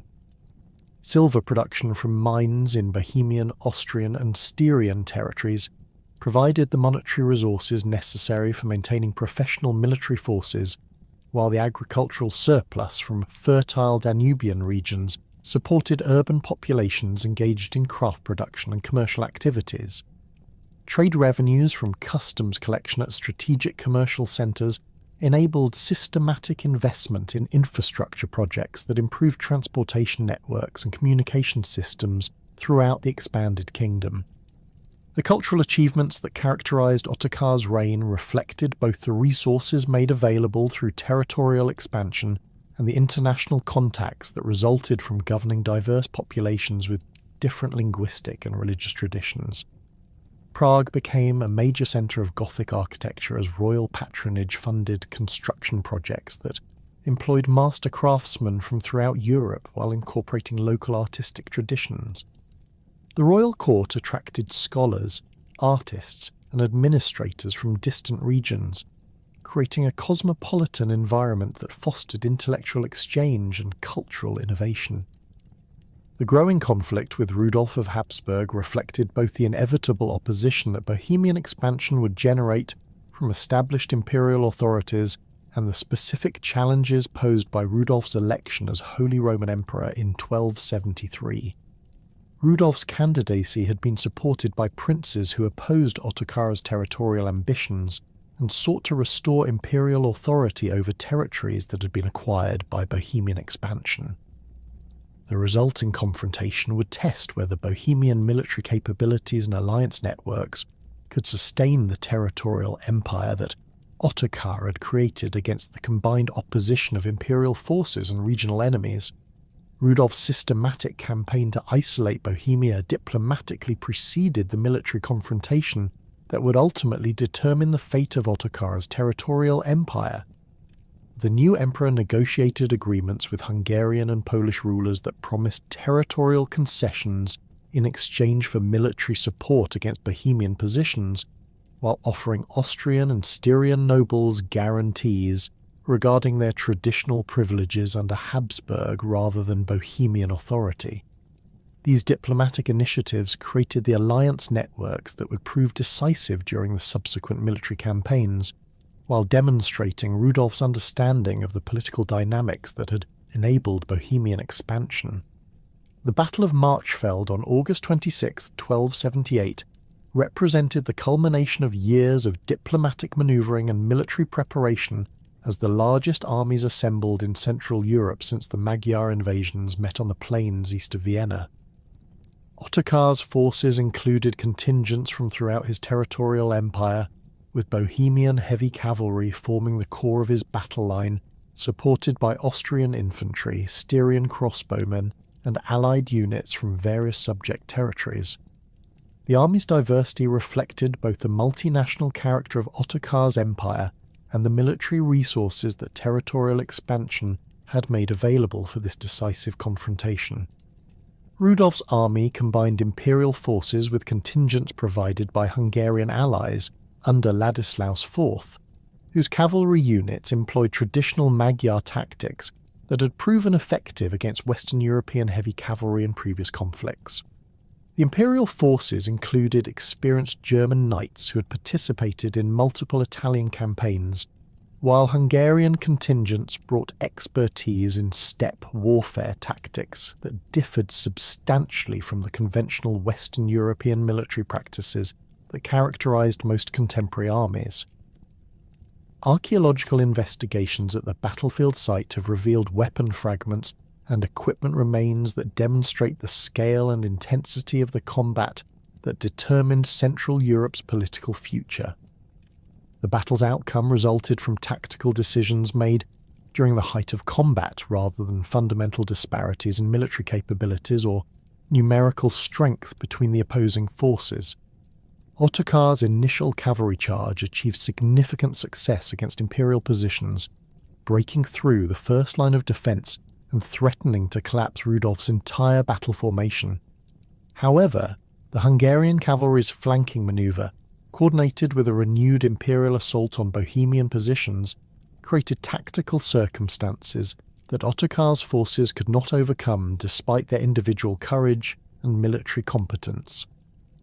Ottokar's death during the final stages of combat eliminated the leadership that had created and sustained Bohemian territorial expansion, while creating succession circumstances that prevented effective resistance to the territorial losses that would follow. The king's body, discovered among the casualties after the battle's conclusion, bore wounds that indicated he had fought personally in the final cavalry melees, rather than attempting to preserve his life for continued resistance. His death symbolized both the personal courage that had characterized his military leadership and the end of Bohemian imperial ambitions that had briefly transformed Central European political relationships. The immediate aftermath of Marchfeld witnessed the rapid collapse of Bohemian territorial expansion as subject territories returned to their previous allegiances, while Bohemian forces withdrew to defensive positions within traditional kingdom boundaries. Austrian and Styrian territories acknowledged Habsburg authority, while Carinthian and Carniolan regions accepted imperial administration that restored their previous constitutional arrangements. The speed of this territorial collapse reflected both the personal nature of medieval political relationships and the limited institutional development that had characterized Ottokar's rapid expansion. The territorial losses that followed Ottokar II's death at Marchfeld created a power vacuum in Central Europe that neighbouring kingdoms rushed to exploit, while the Premyslid dynasty struggled to maintain control over even their traditional Bohemian heartlands. The regency established for the young Wenceslaus II proved incapable of preventing Hungarian incursions into Moravian territories or Austrian expansion into border regions that had previously acknowledged Bohemian authority. Internal noble factions, emboldened by royal weakness, began asserting greater autonomy, while some openly negotiated with foreign powers regarding alternative political arrangements that would better serve their territorial interests. The assassination of Wenceslaus III in 1306 eliminated the last male heir of the Premyslid dynasty and precipitated a succession crisis that would fundamentally transform Bohemian political structures. The extinction of the ancient royal line that had governed Bohemia for over 4 centuries created unprecedented constitutional circumstances, as no clear legal precedents existed for selecting new rulers from outside the established dynastic framework. Various claimants emerged, each supported by different noble factions and foreign powers who saw opportunities to advance their own territorial ambitions through the installation of compliant rulers. Rudolf of Austria, representing Habsburg interests, claimed the Bohemian throne based on his marriage to Wenceslaus II's widow and his family's previous territorial holdings in the region. His candidacy received support from nobles in southern Bohemia who had maintained commercial relationships with Austrian territories and preferred accommodation with Habsburg power to the uncertainties associated with more distant claimants. Archaeological evidence from castles controlled by pro-Habsburg nobles reveals extensive fortification improvements during this period, suggesting preparation for sustained military resistance against alternative claimants. Henry of Carinthia presented competing claims based on his marriage to Anne of Bohemia, daughter of Wenceslaus II, and his previous administrative experience in territories that had formally acknowledged Bohemian authority. His supporters included nobles from northern Bohemia who had opposed Habsburg expansion and preferred alliance with German princes who could provide military assistance against Austrian encroachment. Henry's brief reign from 1307 to 1310 demonstrated both the military capabilities that foreign claimants could mobilize and the fundamental weaknesses created by dependence on external support for internal legitimacy. The Bohemian nobility's decision to offer the crown to John of Luxembourg in 1310 reflected sophisticated calculations regarding the kingdom's strategic position within the broader European political system rather than mere opportunistic alliance-seeking. John's candidacy combined several attractive elements. His youth suggested potential for long-term dynastic stability. His family's territorial holdings in the Low Countries provided access to wealthy commercial regions, and his father Henry VII's recent election as Holy Roman Emperor offered prospects for imperial support without the direct subordination that Habsburg rule would have entailed. The marriage negotiations between John and Elizabeth of Bohemia, the last surviving child of Wenceslaus II, required careful attention to constitutional precedents and legal traditions that would legitimize the new dynasty's authority while preserving established noble privileges. The marriage contracts negotiated in 1310 established Elizabeth's rights as Queen Regnant while confirming John's authority as King Consort, creating a unique constitutional arrangement that balanced dynastic legitimacy with practical governmental needs. These arrangements reflected the sophisticated legal scholarship that had developed within Bohemian ecclesiastical and noble circles during previous centuries of political complexity. John's coronation in Prague in August 1310 marked the beginning of Luxembourg rule in Bohemia and initiated a period of unprecedented international engagement that would transform the kingdom's role within European politics. The ceremony itself demonstrated the new dynasty's commitment to maintaining Bohemian traditions while introducing elements that reflected their broader European connections. The crown used in the coronation incorporated gems and precious metals from Luxembourg territories, while maintaining the basic design elements that had characterized previous Primislid coronations, symbolizing both continuity and change in royal authority. The early years of John's reign revealed both his exceptional military talents and his fundamental misunderstanding of Bohemian political traditions and economic requirements. His immediate departure for military campaigns in Italy left governmental administration in the hands of appointed regents who lacked the personal relationships with noble families that had traditionally facilitated effective royal authority.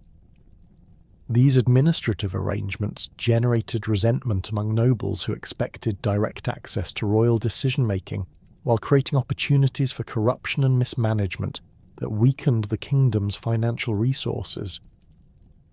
John's Italian campaigns demonstrated the military capabilities that would make him one of Europe's most celebrated knights, while revealing the costs associated with sustained military operations in distant territories. His forces participated in the complex conflicts between papal authority and imperial claims in northern Italy, where Bohemian heavy cavalry proved particularly effective in the siege warfare that characterized most military operations. The campaigns provided John with valuable combat experience and international recognition, while generating substantial costs that strained Bohemian financial resources and created domestic political tensions. The Siege of Brescia in 1311 showcased both John's personal courage and the tactical innovations that Bohemian forces had developed during their Italian service. Bohemian engineers constructed sophisticated siege works that employed counterweight trebuchets and specialized undermining techniques to breach the city's formidable fortifications. The successful capture of Brescia after a prolonged siege demonstrated Bohemian military competence, while providing substantial booty that partially offset campaign expenses. Archaeological investigations at Brescia have revealed evidence of the siege works, including stone projectiles and metal fragments from Bohemian siege engines. The Bohemian involvement in imperial politics intensified following Henry VII's death in 1313, and John's subsequent support for his brother-in-law Charles IV of France during the complex succession disputes that followed. These diplomatic commitments required substantial military contributions that further strained Bohemian resources while providing limited direct benefits to the kingdom's territorial or commercial interests. John's forces participated in several major battles in France and the Low Countries, where their military reputation enhanced Luxembourg prestige while creating financial obligations that would plague Bohemian administration for decades. The domestic opposition that emerged during John's frequent absences reflected both specific grievances regarding taxation and military service and broader concerns about the kingdom's strategic direction under foreign dynastic rule. Noble assemblies began asserting greater authority over royal policy decisions, particularly regarding military commitments that required substantial financial contributions from Bohemian territories. These constitutional developments established precedents for noble participation in governmental decision-making that would influence Bohemian political development throughout the Luxembourg period. The rebellion led by Henry of Lippe in 1315 represented the most serious challenge to John's authority and revealed the extent of noble dissatisfaction with Luxembourg rule. Henry's forces controlled substantial territories in northern Bohemia while maintaining diplomatic relationships with Polish and Hungarian rulers who provided military assistance in exchange for territorial concessions. The rebellion's initial success demonstrated both the military capabilities that discontented nobles could mobilize and the weakness of royal authority when the king remained absent from the kingdom for extended periods. John's return to Bohemia in 1316 to address the rebellion showcased his military talents in domestic contexts, while revealing his capacity for political compromise when circumstances required accommodation rather than confrontation. His forces employed sophisticated siege techniques to reduce rebel strongholds, while his diplomatic initiatives offered amnesty and compensation to nobles who abandoned the rebellion. The successful resolution of the crisis strengthened royal authority while establishing precedents for noble participation in governmental administration that would characterize subsequent Luxembourg rule. The economic policies implemented following the rebellion's suppression reflected John's recognition of the need to balance international military commitments with domestic resource requirements. New taxation systems were established that provided more predictable revenues while reducing the arbitrary levies that had generated noble opposition.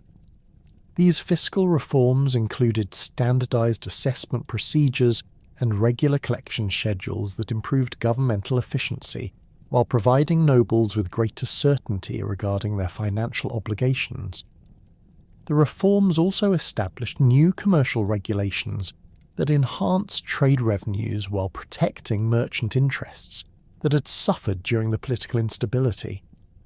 The expansion of silver mining operations during the 1320s provided John with the financial resources necessary to pursue renewed military campaigns while maintaining domestic political stability. New extraction techniques borrowed from German mining experts enabled more efficient exploitation of Bohemian silver deposits while reducing production costs. The increased silver production generated substantial revenues that funded both military expeditions and domestic infrastructure projects, creating economic conditions that supported continued Luxembourg rule, despite ongoing concerns about the dynasty's international commitments. John's participation in the crusading movement reflected both his personal religious convictions and his strategic understanding of the diplomatic advantages that crusading service could provide for ambitious rulers seeking to enhance their international reputations. His involvement in the Prussian Crusades during the 1320s brought Bohemian forces into contact with the Teutonic Knights, while providing opportunities for territorial expansion in regions that had previously remained outside Central European political influence. These campaigns demonstrated Bohemian military capabilities in Baltic conditions, while establishing diplomatic relationships that would prove valuable during subsequent conflicts. The Lithuanian campaigns that occupied much of John's attention during the 1330s represented some of the most challenging military operations undertaken by medieval Bohemian forces, requiring adaptation to forest warfare conditions and enemy tactics that differed substantially from conventional Western European military practices. Bohemian forces employed specialized equipment, including portable bridges for river crossings and modified siege engines adapted to woodland conditions. The campaigns achieved limited territorial gains while providing valuable military experience that enhanced Bohemian capabilities in unconventional warfare situations. The growing tensions with France during the 1330s created diplomatic complications that would ultimately lead to John's death at Crécy, while demonstrating the complex international relationships that Luxembourg rule had created for Bohemia. John's alliance obligations to France required military service against English forces during the opening phases of what would become the 100 Years' War, commitments that placed Bohemian forces in conflicts that had little direct relevance to the kingdom's strategic interests. These military obligations reflected both the advantages and disadvantages of the international connections that Luxembourg dynastic rule had established. The Battle of Crécy on August 26, 1346, represented both the culmination of John's military career and the tragic consequences of chivalric idealism when confronted with innovative military technologies and tactics. Despite being nearly blind from previous injuries sustained during his numerous military campaigns, John insisted on participating personally in the cavalry charges against English positions. His decision to fight despite his physical limitations reflected both personal courage and adherence to chivalric codes that valued honour above practical considerations of military effectiveness or dynastic continuity. The English longbowmen at Crécy employed tactical innovations that proved devastatingly effective against traditional heavy cavalry charges, creating circumstances where individual courage and martial skill provided little advantage against massed archery fire.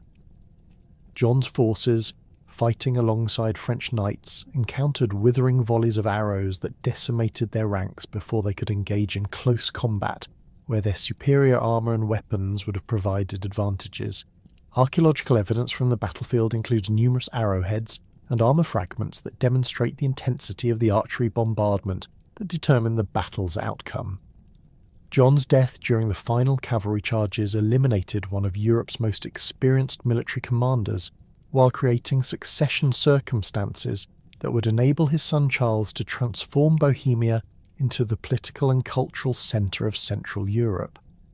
The discovery of John's body among the fallen, identified by the distinctive Luxembourg heraldry on his surcoat, confirmed both his personal participation in the combat and his adherence to chivalric principles that prioritised honour over survival. His death symbolised both the end of an era of Bohemian military adventurism and the beginning of a period focused on internal development and imperial ambitions.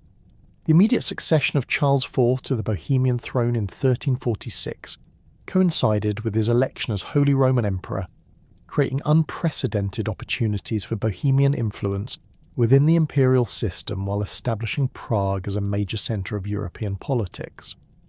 Charles's educational background, which included extensive study in Paris and administrative experience in Italy, provided him with sophisticated understanding of contemporary governmental practices and diplomatic relationships that would prove crucial during his transformation of Bohemia into an imperial capital.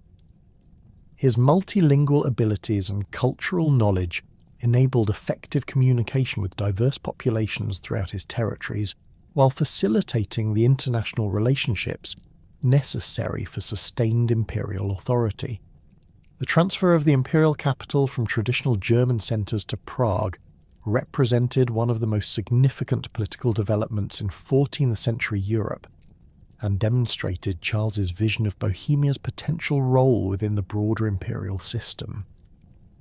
The decision required substantial investment in architectural projects and administrative infrastructure that would accommodate the governmental apparatus necessary for imperial administration while providing appropriate settings for the ceremonial activities that legitimised imperial authority. Archaeological evidence from Prague Castle reveals extensive construction projects initiated during Charles's early reign, including new residential quarters, administrative buildings, and ceremonial spaces designed to rival the imperial centres of previous centuries. The architectural transformation of Prague under Charles's patronage created one of Europe's most impressive urban centres, while demonstrating the kingdom's cultural sophistication and economic capabilities. The construction of St. Vitus Cathedral, begun in 1344, employed master craftsmen from throughout Europe while incorporating architectural innovations that reflected contemporary developments in Gothic design.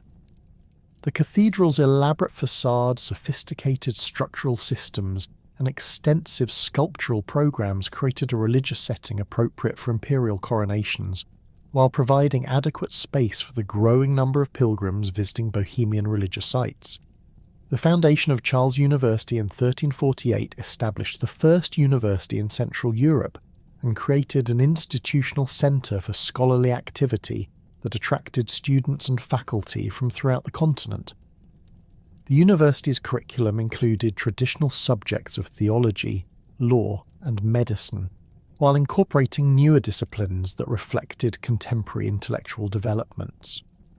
The establishment of separate colleges for different linguistic groups enabled effective instruction for the diverse student population, while maintaining academic standards that rivaled those of established universities in Paris and Oxford. The university's library, established through royal patronage and private donations, preserved important manuscripts while supporting scholarly research that enhanced Bohemia's intellectual reputation. Construction of Charles Bridge, begun in 1357, represented both a remarkable engineering achievement and a symbol of Prague's transformation into a major European capital. The bridge's sophisticated design employed advanced construction techniques that enabled it to withstand the Vltava River's seasonal flooding, while providing adequate capacity for the increased commercial traffic that imperial status had generated. The bridge's decorative elements, including elaborate sculptural programs and architectural details, demonstrated the artistic capabilities that royal patronage had fostered, while creating a distinctive urban landmark that enhanced Prague's international reputation. The cultural flowering that characterised Charles's reign attracted artists, scholars and craftsmen from throughout Europe, while fostering distinctive Bohemian traditions in manuscript illumination, architectural design and religious art. The royal court became a centre of international cultural exchange, where different artistic traditions merged to create new forms of expression that influenced artistic development throughout Central Europe. The court's patronage of manuscript production resulted in illuminated texts that combined traditional Bohemian decorative elements with contemporary European artistic innovations, creating works that demonstrated both technical excellence and cultural sophistication. The administrative reforms implemented during Charles's reign created governmental structures capable of managing the expanded territories under Bohemian control, while maintaining the efficiency necessary for effective imperial administration. New bureaucratic procedures standardized record-keeping practices while establishing clear hierarchies of authority that enabled effective coordination between different administrative levels. These reforms included the establishment of written legal codes that clarified judicial procedures while protecting traditional noble privileges within the framework of enhanced royal authority. The economic policies that supported Charles's architectural and cultural projects reflected sophisticated understanding of the relationship between commercial development and political authority. New trade agreements with Italian city-states and Flemish commercial centres enhanced Prague's position as a major commercial hub, while generating customs revenues that funded continued construction projects. The regulation of craft production through guild systems ensured quality standards while providing additional tax revenues that supported governmental expansion. These economic developments created urban prosperity that attracted additional population while generating the wealth necessary for sustained cultural patronage. The succession of Wenceslaus IV in 1378 coincided with the beginning of the Western Schism and created circumstances that would test both Bohemian governmental institutions and the kingdom's position within the broader European political system. Wenceslaus inherited substantial territorial holdings and well-developed administrative systems, but he also faced challenges created by the papal schism, growing religious tensions within Bohemia, and noble opposition to policies that had concentrated authority in royal hands. His reign would reveal both the strengths and weaknesses of the governmental structures that Charles had created while establishing the preconditions for the religious crisis that would dominate early 15th century Bohemian politics. The religious tensions that had been building throughout Wenceslaus IV's reign reached a critical juncture with the emergence of Jan Hus as a prominent voice for ecclesiastical reform and Czech national identity. Hus, appointed rector of Prague University in 1409, had absorbed the theological writings of John Wycliffe during his studies and began advocating for fundamental changes in church practices that resonated deeply with both scholarly circles and ordinary Bohemians frustrated by clerical corruption. His sermons at Bethlehem Chapel, delivered in Czech rather than Latin, attracted audiences that included nobles, burghers, and craftsmen who had grown increasingly resentful of the wealth and moral failings displayed by many church officials. The theological positions that Hus developed during his tenure at Prague University challenged fundamental assumptions about ecclesiastical authority, while appealing to Czech national sentiments that had been fostered by decades of cultural development under Charles IV. His treatises argued that the true church consisted of the predestined faithful rather than the institutional hierarchy, that papal authority derived from moral worthiness rather than apostolic succession, and that Scripture should be accessible to ordinary believers in their native language. These ideas struck at the heart of medieval church organisation, while providing intellectual justification for Czech resistance to German ecclesiastical dominance that had characterised Bohemian religious life since the establishment of the Prague bishopric. The Council of Constance, convened in 1414 to resolve the Western Schism and address growing calls for church reform throughout Europe, provided Hus's opponents with an opportunity to eliminate his influence while demonstrating their commitment to ecclesiastical orthodoxy. Emperor Sigismund, who had inherited the Bohemian crown following his brother Wenceslaus's death in 1419, issued a safe conduct guarantee that promised Hus protection during his journey to Constance and participation in the council's proceedings.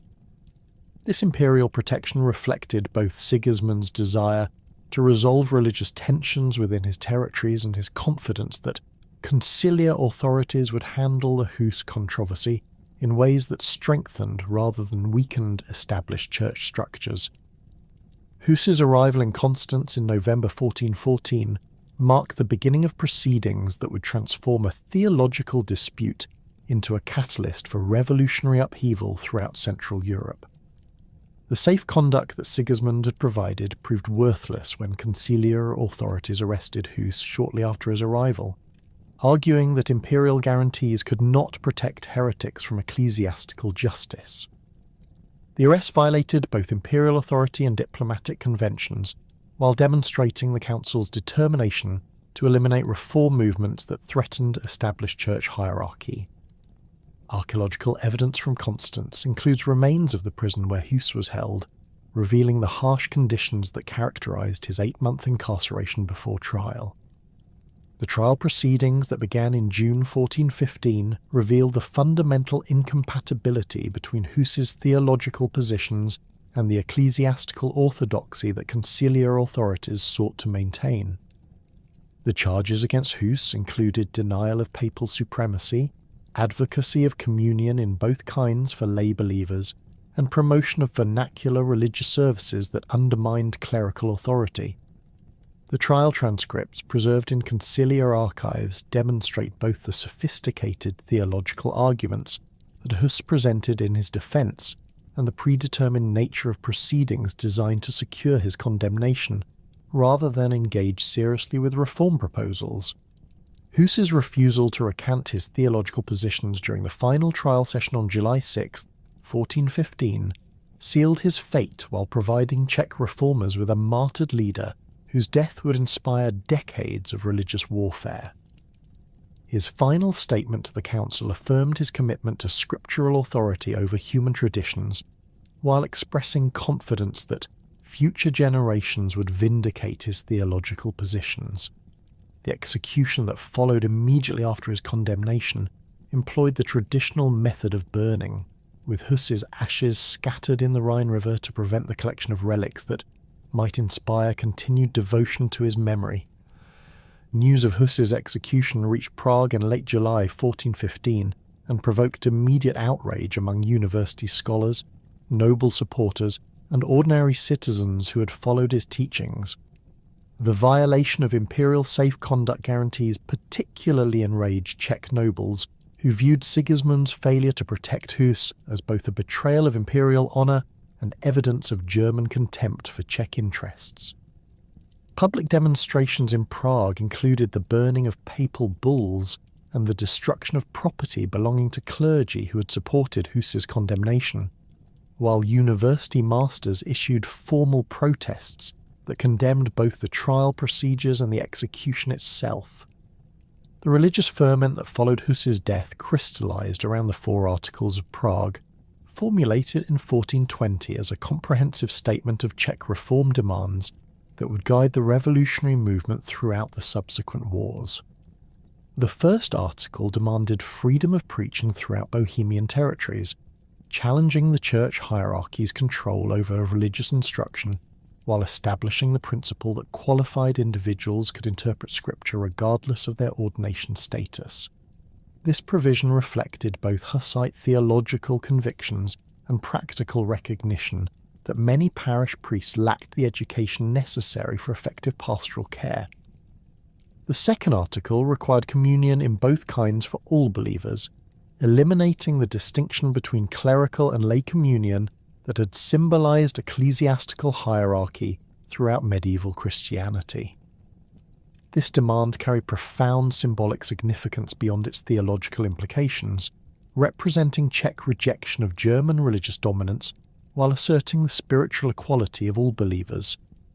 Archaeological evidence from Hussite churches reveals the construction of new altar arrangements designed to accommodate communion in both kinds, including expanded sanctuary spaces and specialized vessels for wine distribution to large congregations. The third article called for the elimination of clerical property ownership and temporal authority, arguing that priests should live in apostolic poverty while focusing exclusively on spiritual duties. This provision targeted the extensive landholdings that had made the Bohemian Church one of the kingdom's wealthiest institutions, while addressing popular resentment of clerical involvement in secular politics. The implementation of this article would require massive redistribution of church properties that comprised approximately 1/3 of Bohemian agricultural land, creating economic incentives for noble support of the Hussite movement. The fourth article demanded punishment for mortal sins regardless of the perpetrator's social status, challenging the legal immunities that had protected clerical criminals while expressing broader demands for social justice. This provision reflected popular anger at clerical corruption while asserting principles of legal equality that contradicted medieval social hierarchies. The article's implementation would require fundamental changes in legal procedures and judicial authority that extended far beyond religious reform to encompass comprehensive social transformation. The first defenestration of Prague on July 30, 1419, transformed religious protest into open rebellion while establishing violent precedents that would characterize subsequent Hussite resistance to Catholic authority. The incident began as a procession led by radical preacher Jan Zalivsky to demand the release of Hussite prisoners held in Prague's new town hall. When municipal authorities refused to comply with these demands, the crowd forced entry into the building and threw several Catholic councillors from upper-story windows onto the pikes of supporters gathered below. The defenestration eliminated Catholic political leadership in Prague while demonstrating Hussite willingness to employ extreme violence against their opponents. The immediate aftermath of the defenestration witnessed the collapse of royal authority in Prague as Hussite radicals seized control of municipal government and began implementing religious reforms throughout the city. Catholic clergy fled to safer territories while their properties were confiscated and redistributed among Hussite supporters. The city's churches were purged of religious images and decorations that Hussites considered idolatrous, with valuable items sold to fund military preparations, while architectural modifications accommodated new liturgical practices. Archaeological investigations of Prague churches have revealed extensive evidence of this iconoclastic campaign, including damaged sculptures and altered altar arrangements.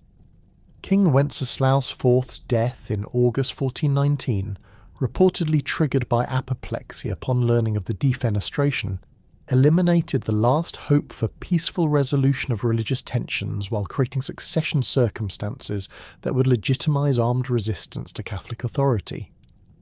His brother Sigismund's claim to the Bohemian throne faced immediate rejection from Hussite nobles who viewed him as responsible for Hus's death and feared that his rule would bring systematic persecution of Czech reformers. The succession crisis provided Hussites with legal justification for their rebellion, while creating opportunities for territorial expansion that would transform religious conflict into comprehensive social revolution. The Hussite military organisation that emerged during the winter of 1419 to 1420 represented one of the most innovative developments in medieval warfare, combining religious motivation with tactical innovations that would influence military development throughout Europe.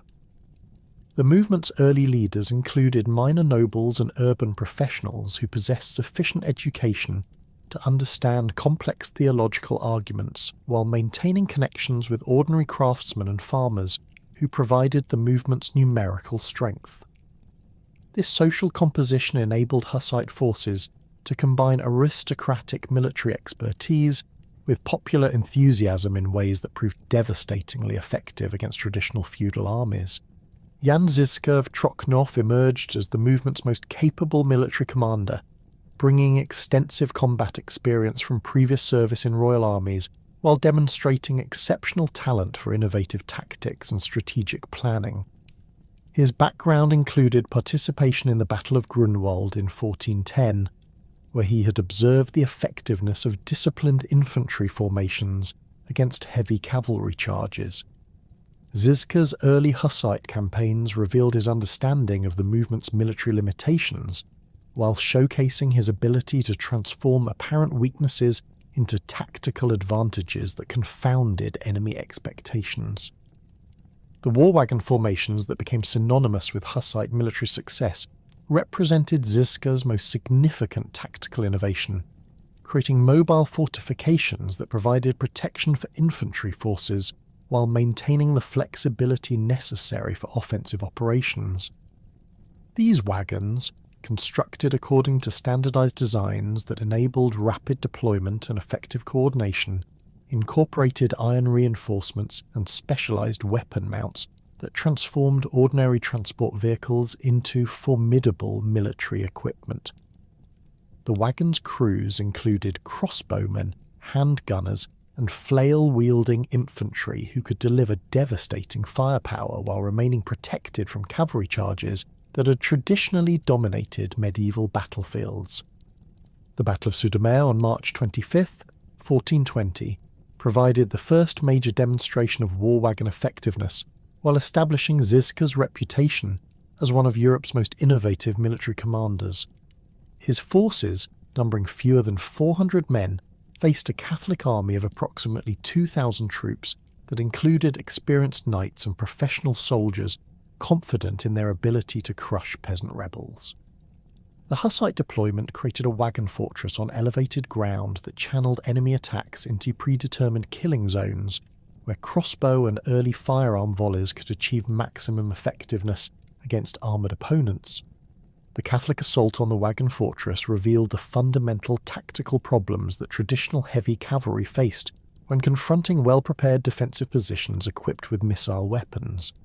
The knights' charges, which had proven decisive in countless previous battles, became suicidal attacks against protected infantry, who could reload and fire repeatedly while remaining safe from retaliation.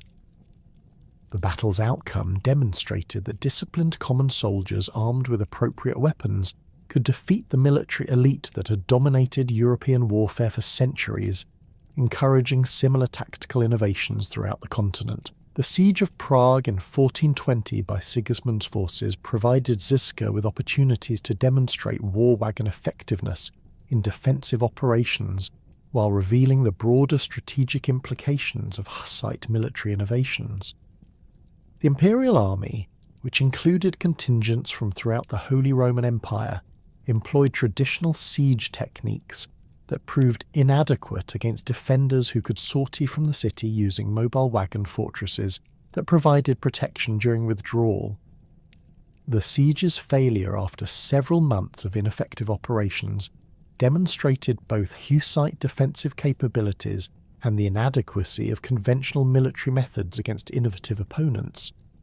The Hussite counterattacks that followed the siege's collapse extended their territorial control throughout Bohemia, while demonstrating the offensive potential of war wagon tactics when properly coordinated with cavalry and infantry support. Žižka's forces captured numerous Catholic strongholds through systematic campaigns that combined siege warfare with mobile operations designed to prevent enemy reinforcement or relief.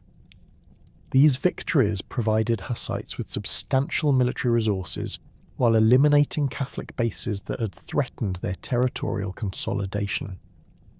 The development of Hussite artillery capabilities represented another significant military innovation that enhanced their siege warfare effectiveness, while demonstrating their ability to adapt contemporary military technology to their specific tactical requirements. Hussite foundries produced cannon designs that emphasized mobility and rapid deployment rather than the massive siege guns that characterize contemporary artillery development. These weapons could be transported with war wagon formations while providing sufficient firepower to breach medieval fortifications that lack the architectural modifications necessary to withstand gunpowder weapons. The Battle of Witkov Hill on July 14, 1420, showcased the defensive potential of combined war wagon and artillery tactics, while providing Žižka with his most celebrated victory against overwhelming numerical odds. The Hussite position, fortified with wagon barriers and artillery emplacements, faced assault by Sigismund's entire army in a desperate attempt to capture Prague through elimination of its primary defensive outpost. The battle's outcome demonstrated that properly prepared positions could withstand massive assaults while inflicting casualties that made continued siege operations impossible. The death of Jan Žižka in 1424 eliminated the Hussite movement's most capable military leader, while creating succession disputes that would fragment their forces and reduce their military effectiveness. His followers, who adopted the name orphans to commemorate their loss, continued employing the tactical innovations he had developed while struggling to maintain the strategic vision that had guided earlier campaigns. The fragmentation of Hussite military leadership into competing factions reduced their ability to coordinate large-scale operations while creating opportunities for Catholic forces to exploit internal divisions. Prokop the Great emerged as Žižka's most capable successor, combining military competence with political skills that enabled him to maintain Hussite unity during the movement's most challenging period. His background included university education and administrative experience that provided him with broader perspectives on the political implications of military operations, while his personal charisma enabled him to command respect from diverse Hussite factions. Prokop's leadership during the 1420s and early 1430s demonstrated both the continued effectiveness of Hussite military methods and the growing challenges posed by sustained warfare against superior enemy resources. The Great Moravian Campaign of 1423 to 1424, under Prokop's leadership, extended Hussite influence beyond traditional Bohemian boundaries while demonstrating their capacity for sustained offensive operations in foreign territories. The campaign's success in capturing major Moravian strongholds revealed both Hussite military capabilities and the weakness of Catholic defences in regions where local populations sympathise with reform movements. Archaeological evidence from captured Moravian castles shows extensive modifications made during Hussite occupation, including the construction of artillery positions and the elimination of religious imagery that conflicted with Hussite theological positions. The international expeditions that characterised the later 1420s represented the peak of Hussite military success, while revealing the movement's transformation from defensive rebellion into aggressive expansion that threatened Catholic Europe's stability. Hussite armies penetrated deep into Austria, Bavaria and Saxony, conducting systematic raids that generated substantial booty while demonstrating their ability to project power far beyond Bohemian territories. These campaigns created international coalitions against Hussite expansion, while providing them with resources necessary for continued military operations. The gradual exhaustion that characterised Hussite warfare during the early 1430s reflected both the enormous costs associated with sustained military operations and the movement's internal divisions regarding war aims and negotiation possibilities. The radical Taborite faction, centred in their fortified city of Tabor, advocated continued warfare until complete victory over Catholic forces, while moderate Hussites increasingly favoured negotiated settlements that would preserve their religious reforms within acceptable political frameworks. These divisions weakened Hussite military effectiveness, while creating opportunities for Catholic diplomatic initiatives designed to exploit internal disagreements. The Council of Basil's decision to engage in serious negotiations with Hussite representatives marked a fundamental shift in Catholic strategy from military suppression to diplomatic accommodation that recognised the impossibility of eliminating Hussite influence through force alone. The Council's invitation to Hussite theologians to present their positions before ecclesiastical authorities represented unprecedented recognition of heretical movements' legitimacy, while creating opportunities for compromise solutions that might preserve church unity. The negotiations that began in 1433 would ultimately produce the Compactata, agreement that ended the major phase of Hussite warfare while establishing precedents for religious accommodation that would influence European development for centuries.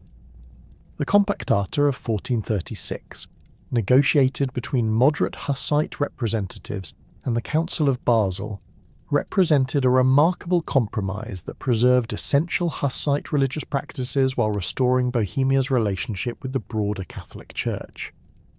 The agreement granted Bohemians the right to communion in both kinds limited clerical property ownership and permitted vernacular religious services while requiring acknowledgement of papal authority and acceptance of Catholic theological positions on contested doctrines. These provisions satisfied moderate Hussite demands while providing Catholic authorities with face-saving formulas that enabled them to claim victory over heretical movements. The implementation of the Compactata required careful attention to the concerns of radical Hussite factions who viewed any accommodation with Catholic authority as a betrayal of their martyred leader's legacy. The Battle of Lipany on May 30th, 1434, where moderate Hussites allied with Catholic forces to defeat Taborite radicals, demonstrated both the depth of internal Hussite divisions and the determination of moderate leaders to pursue negotiated solutions regardless of radical opposition. The battle's outcome eliminated the most intransigent opponents of compromise, while clearing the way for the diplomatic agreements that would restore stability to Bohemian territories. George of Podebredy's emergence as the dominant figure in post-war Bohemian politics reflected both his military capabilities and his sophisticated understanding of the diplomatic relationships necessary for sustained peace with Catholic neighbours. His early career included service in Hussite armies, where he had demonstrated competence in both conventional and war wagon tactics, while developing political connections that would prove crucial during his subsequent rise to power. George's appointment as regent for the young Ladislaus Posthumus provided him with opportunities to implement administrative reforms while maintaining the religious compromises that had ended the Hussite wars. The restoration of royal authority under George's regency required careful balance between Hussite religious autonomy and the political relationships necessary for international recognition of Bohemian legitimacy. His policies maintained the essential provisions of the Compactata, while demonstrating Bohemian commitment to peaceful coexistence with Catholic neighbours. The reconstruction of war-damaged territories proceeded systematically under royal supervision, with new settlements established to replace communities destroyed during the conflicts, while existing towns received privileges that encouraged commercial recovery and population growth. George of Podebredy's death in March 1471 created a succession crisis that would fundamentally alter Bohemia's political trajectory and mark the beginning of foreign dynastic rule that would persist for centuries. The Bohemian Diet, faced with choosing between George's son Henry of Podebredy and external candidates, ultimately rejected the principle of hereditary succession in favour of elective monarchy that would theoretically preserve greater noble autonomy. This decision reflected the Diet's determination to prevent the concentration of royal authority that had characterised the Luxembourg period, while maintaining the religious settlements that had ended the Hussite wars. The nobles' choice of Władysław Jagiellon, son of Polish King Casimir IV, demonstrated their preference for a foreign ruler who would depend on their support rather than establish dynastic legitimacy. Władysław's election in May 1471 represented a calculated compromise between competing noble factions who sought to maximise their influence, while avoiding the internal conflicts that had plagued previous succession disputes. The electoral agreement established unprecedented limitations on royal authority, requiring Diet approval for major policy decisions including taxation, military campaigns and territorial grants. These constitutional restrictions reflected the nobles' determination to prevent royal absolutism while ensuring their continued dominance over Bohemian political structures. The new king's youth and unfamiliarity with Bohemian political traditions made him particularly dependent on noble guidance, creating circumstances that would fundamentally weaken royal prerogatives throughout his reign. The constitutional arrangements negotiated during Władysław's election established the Bohemian Diet as the kingdom's dominant political institution, with expanded authority over fiscal policy, military organisation, and administrative appointments. The Diet's composition reflected the social changes that had occurred during the Hussite period, with representation expanded beyond traditional noble estates to include wealthy burghers from major towns who'd gained political influence through their financial contributions to royal revenues. This broader representation created new dynamics within the Diet, as urban representatives often pursued commercial interests that conflicted with traditional noble priorities regarding territorial expansion and military expenditure. The religious settlement that accompanied Vladislaus's accession required careful navigation between Catholic restoration and preservation of Hussite rights that had been guaranteed by the Compactator. The new king's Catholic faith created immediate tensions with Hussite nobles who feared systematic persecution of their religious practices, while Catholic minorities hoped for restoration of traditional ecclesiastical authority. Vladislaus's early policies attempted to maintain the delicate balance established during George of Podobrady's regency, confirming Hussite communion practices while appointing Catholic administrators to key governmental positions. These compromises satisfied neither religious faction completely, while creating ongoing tensions that would influence Bohemian politics throughout the Jagiellonian period. The economic challenges that confronted Vladislaus's administration reflected both the long-term consequences of the Hussite wars and changing international commercial patterns that reduced Bohemia's traditional trade advantages. The kingdom's silver mining operations, which had provided substantial revenues during the 14th century, faced declining production due to exhausted deposits and inadequate investment in new extraction technologies. Agricultural productivity remained below pre-war levels in many regions where population losses had not been fully recovered, while craft production struggled to compete with goods manufactured in Italian and Flemish centres that had developed more efficient production methods during Bohemia's period of internal conflict. The fiscal crisis that developed during the early 1470s demonstrated the fundamental weakness of royal authority under the new constitutional arrangements, as the Diet's control over taxation prevented systematic revenue collection, while noble exemptions reduced the tax base available for governmental operations. Traditional sources of royal income, including customs duties and mining revenues, proved insufficient to support both domestic administration and the military forces necessary for territorial defence.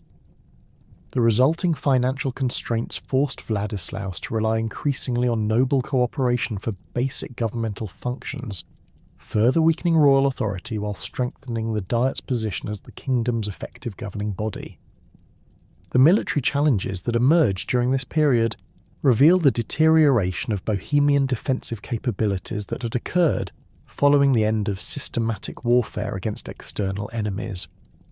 The professional forces that had characterized Hussite military organization had been largely disbanded following the Compactata, while the noble levies that replaced them lacked both the training and equipment necessary for effective resistance against well-organized enemies.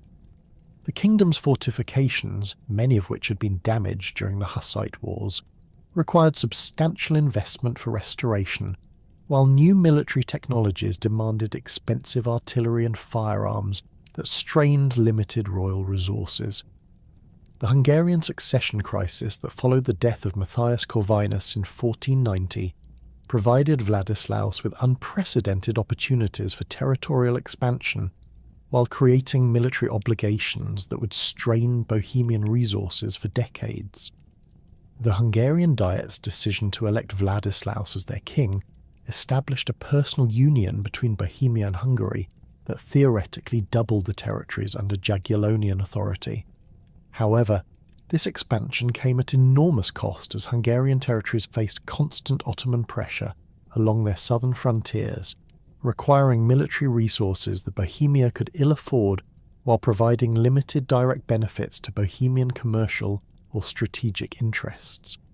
The administrative challenges posed by governing two kingdoms with different legal traditions, religious compositions, and strategic priorities revealed the limitations of medieval governmental structures when confronted with expanded territorial responsibilities.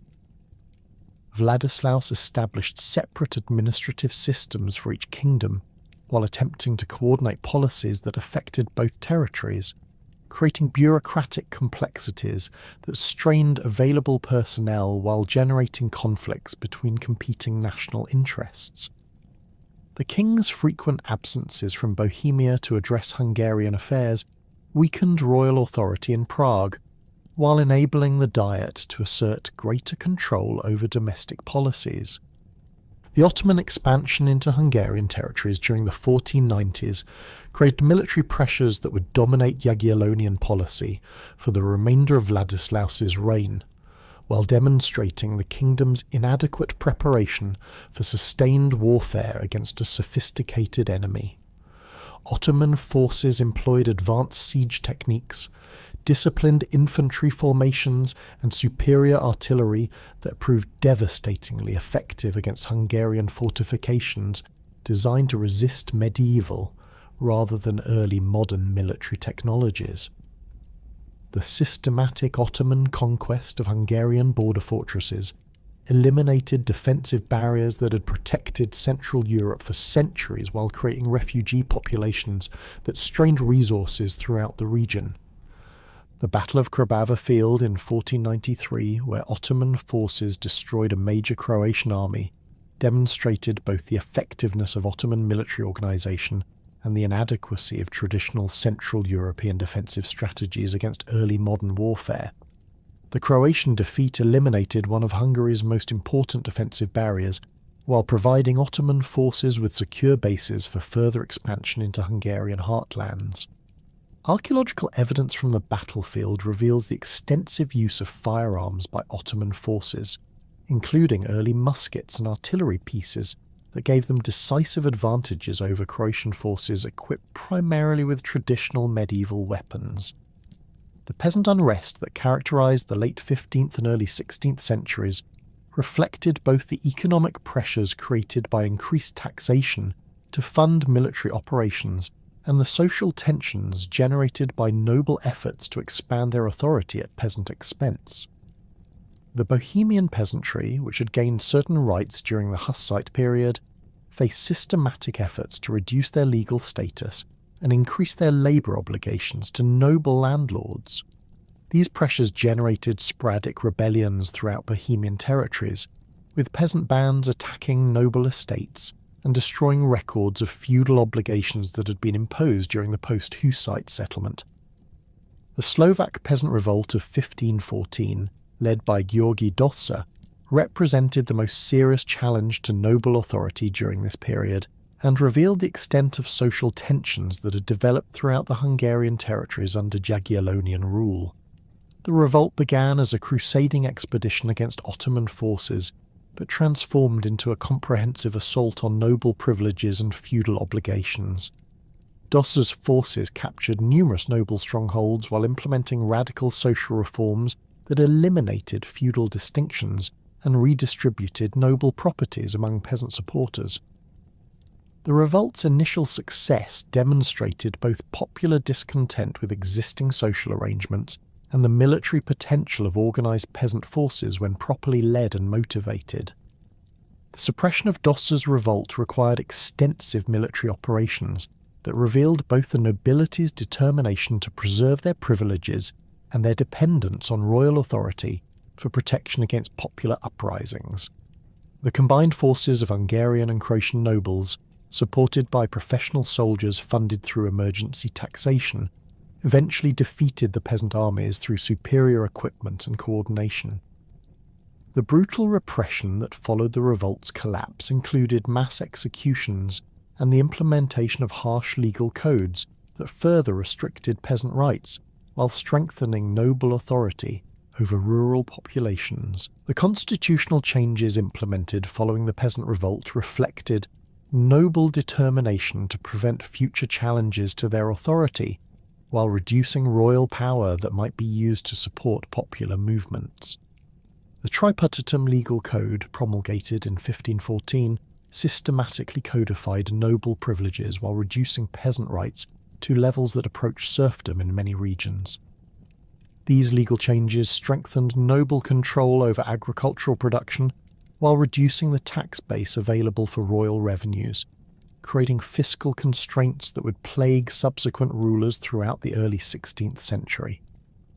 Vladislaus's death in 1516 brought his 10-year-old son Louis II to the throne, during a period of unprecedented crisis as Ottoman forces prepared for systematic conquest of Hungarian territories, while internal divisions weakened the kingdom's defensive capabilities.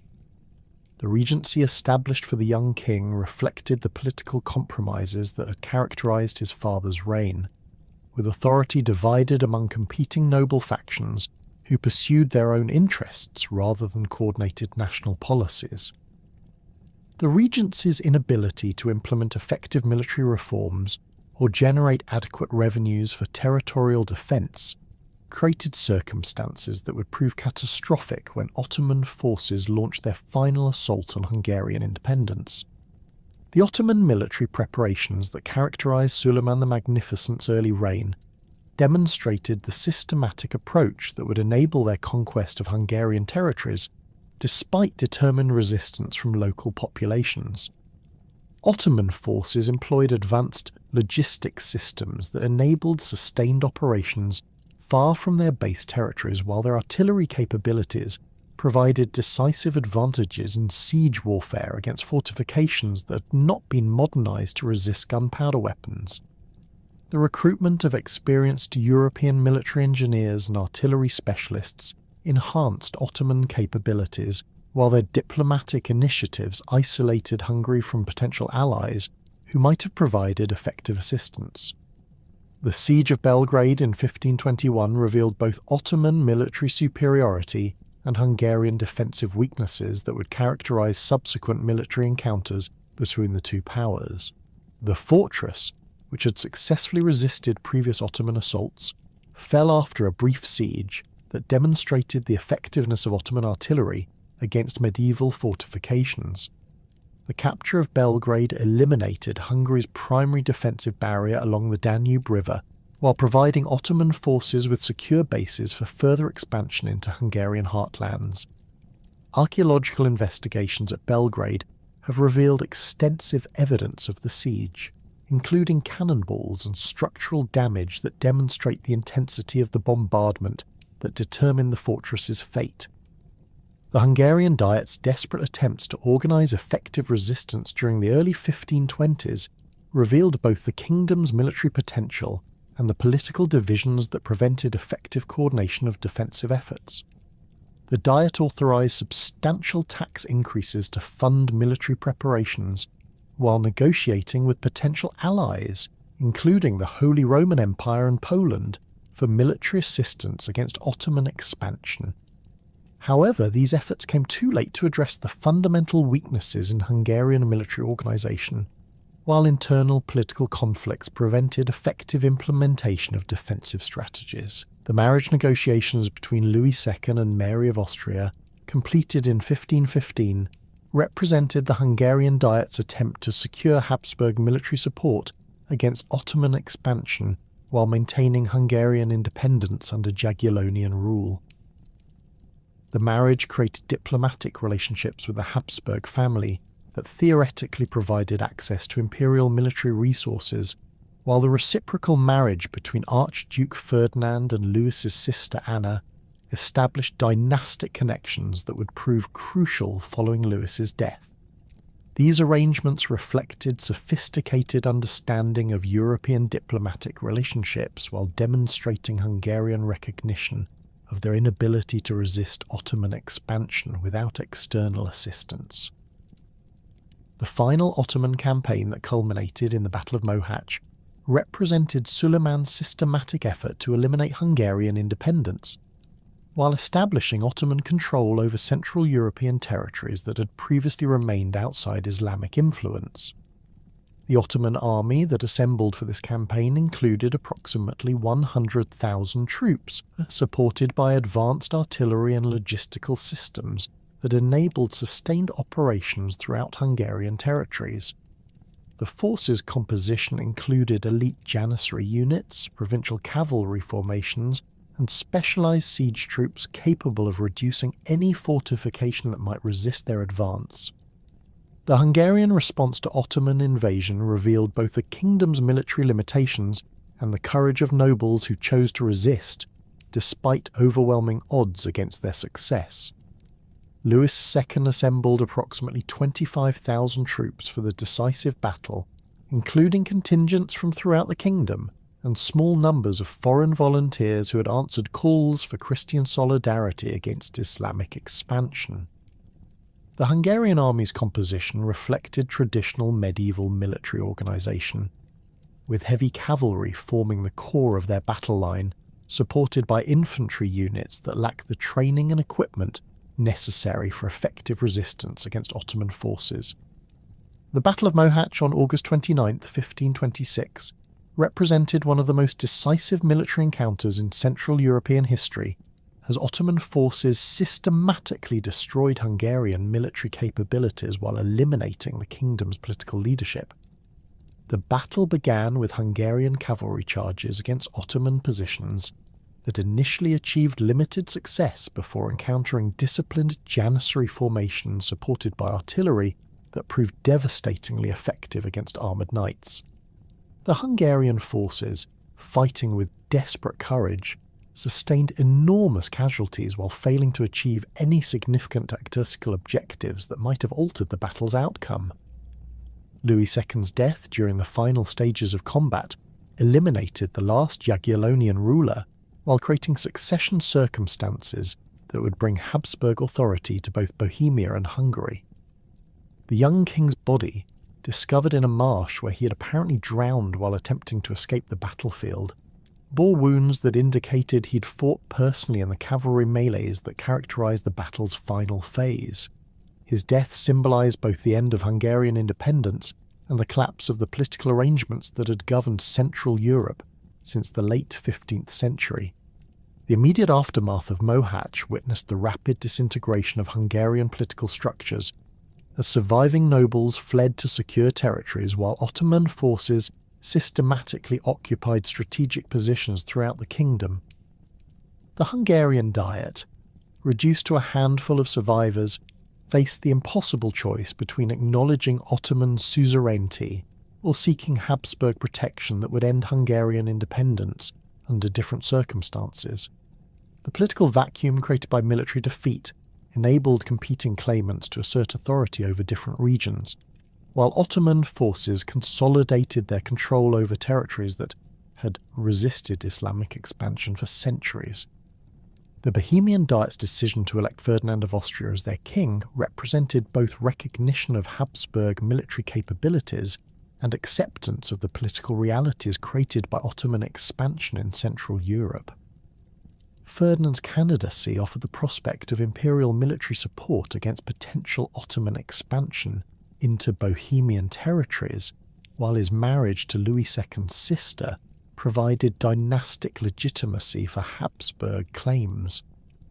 The electoral agreement established constitutional limitations on royal authority similar to those that had characterised Jagiellonian rule, ensuring continued noble dominance over Bohemian political structures while providing Habsburg rulers with access to the kingdom's resources and strategic position within Central Europe.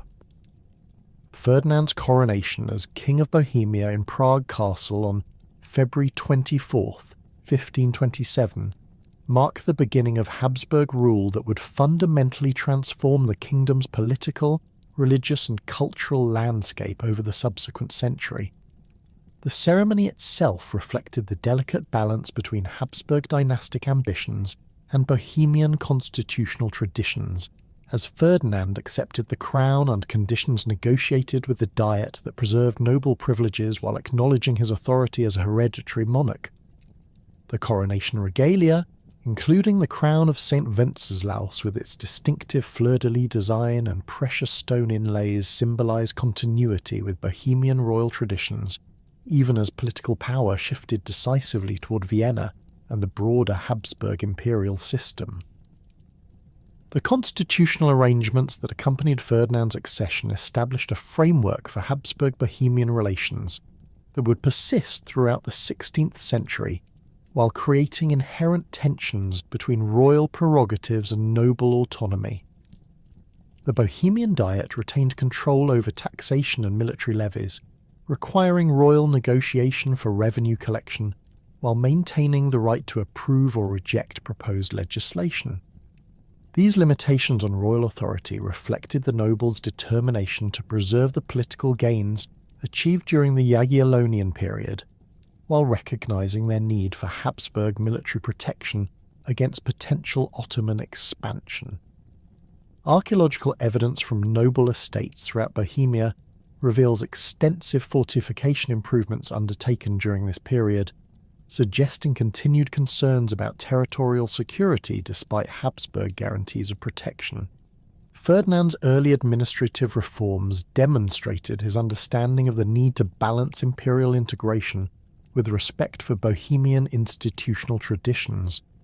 He retained existing governmental structures while introducing Habsburg administrative practices that enhanced bureaucratic efficiency and improved coordination between Bohemian and Austrian territories. The establishment of new record-keeping systems enabled more systematic tax collection and military organisation, while preserving the legal frameworks that governed noble privileges and municipal autonomy.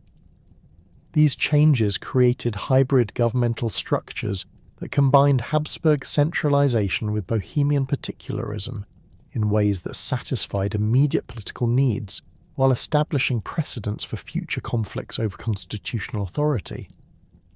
The religious settlement that Ferdinand negotiated during his early reign required careful attention to the complex denominational divisions that had characterized Bohemian Christianity since the Hussite Wars. The kingdom's population included substantial Catholic minorities concentrated in urban areas and along the Austrian border, Hussite communities that maintained their traditional practices under the Compactator agreements, and growing numbers of Lutheran converts attracted by German Protestant teachings. Ferdinand's own Catholic faith created immediate tensions with Protestant nobles who feared systematic persecution, while his imperial obligations required policies that would satisfy papal expectations regarding counter-Reformation objectives. The resulting religious policies attempted to maintain existing denominational arrangements while gradually strengthening Catholic institutional authority through careful appointment of ecclesiastical officials and educational reforms. The economic integration of Bohemian territories into the broader Habsburg imperial system created new opportunities for commercial development while generating tensions regarding taxation and resource allocation. Ferdinand's policies encouraged trade relationships between Bohemian merchants and partners throughout the Habsburg domains, including access to Mediterranean markets through Trieste and expanded commercial connections with Spanish territories in Italy and the Low Countries. However, these benefits came at the cost of increased taxation to support imperial military operations and administrative expenses that often served Austrian rather than specifically Bohemian interests.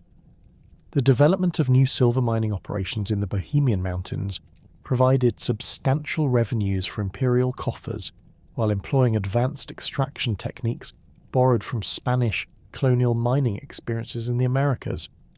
The Ottoman siege of Vienna in 1529 demonstrated both the strategic importance of Bohemian territories within the Habsburg defensive system and the kingdom's vulnerability to Islamic expansion that had already eliminated Hungarian independence.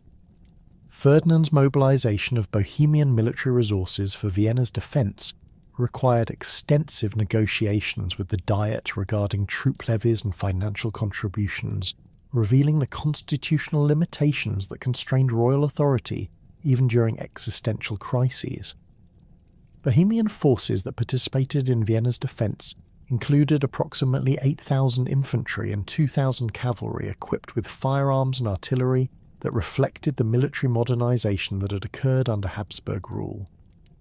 The siege's ultimate failure resulted from multiple factors including Ottoman logistical difficulties, Habsburg defensive preparations, and the early onset of winter weather that forced Suleiman's withdrawal before the city's fortifications could be breached. The military reforms that Ferdinand implemented following the Ottoman threat revealed his determination to modernize Bohemian defensive capabilities while integrating kingdom forces into the broader imperial military system. New fortification designs incorporated the latest developments in artillery-resistant architecture, with star-shaped bastions and geometric defensive systems that could withstand bombardment from contemporary siege guns.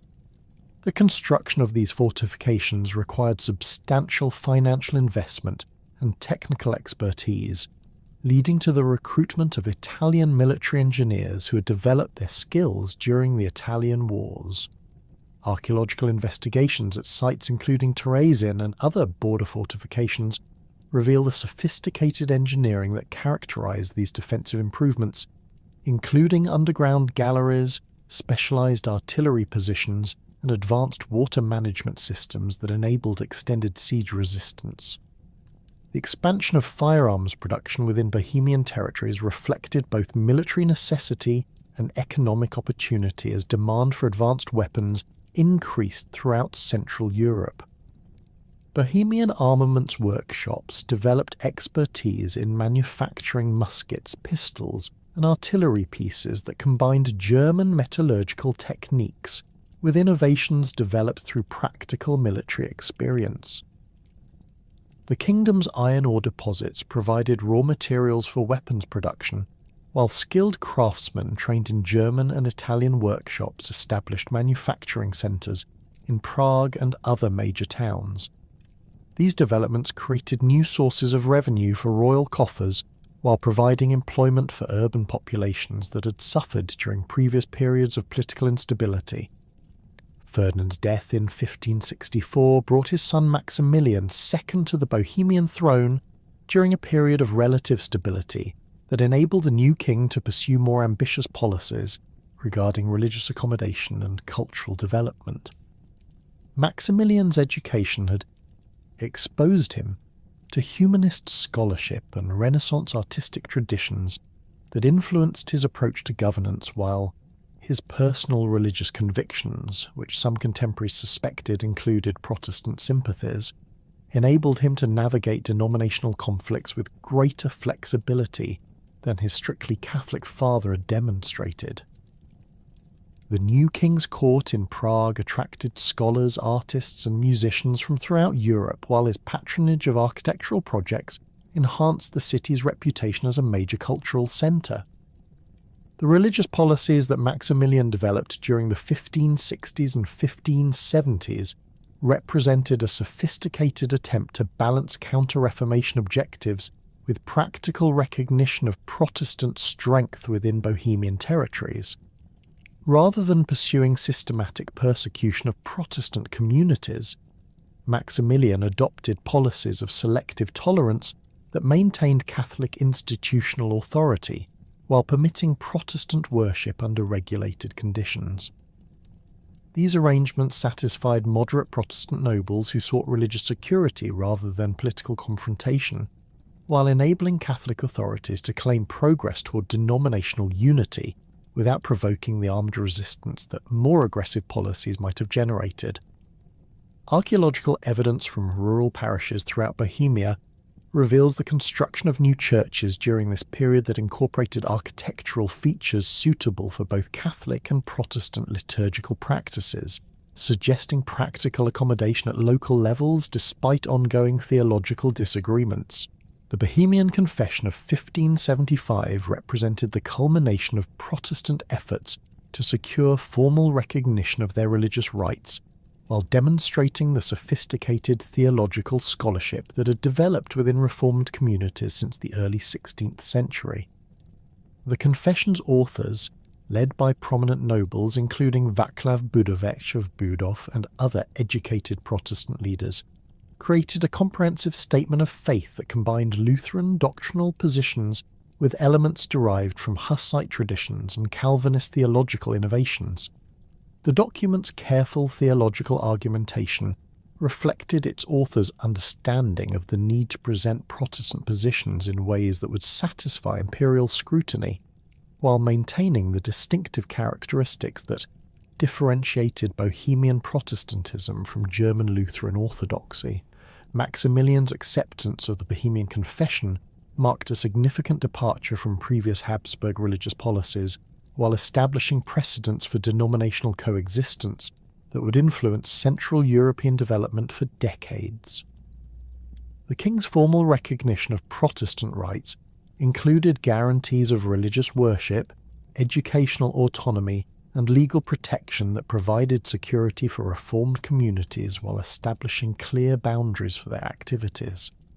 These arrangements created a complex religious settlement that satisfied immediate political needs while generating ongoing tensions between Catholic restoration efforts and Protestant institutional development.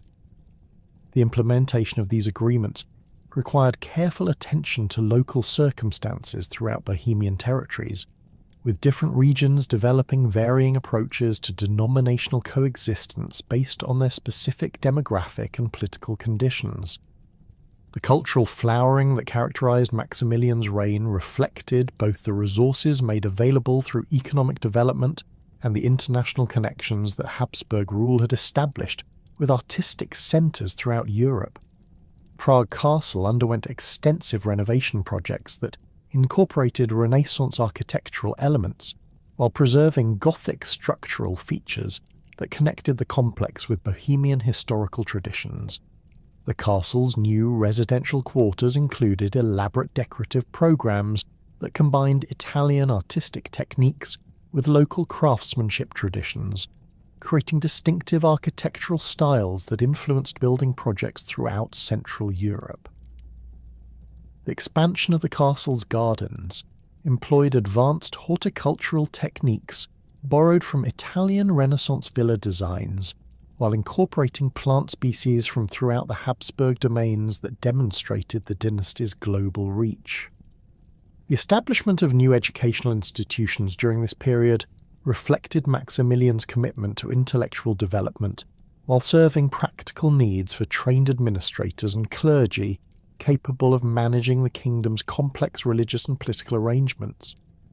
The expansion of Prague University's curriculum included new faculties that offered instruction in mathematics, natural philosophy, and modern languages that prepared students for careers in governmental service or commercial activities. The university's library received substantial additions through royal patronage and private donations, acquiring manuscripts and printed books that enhanced its reputation as a major centre of scholarly research. Archaeological investigations of university buildings from this period reveal extensive construction projects that provided adequate facilities for expanded educational activities while incorporating architectural innovations that reflected contemporary academic developments. The succession of Rudolf II in 1576 initiated the most remarkable period of cultural and intellectual achievement in Bohemian history, while establishing Prague as one of Europe's most important centres of Renaissance learning and artistic patronage. Rudolf's decision to transfer the imperial capital from Vienna to Prague reflected both his personal preferences for the city's cultural atmosphere and strategic calculations regarding the advantages of governing the empire from a more central location.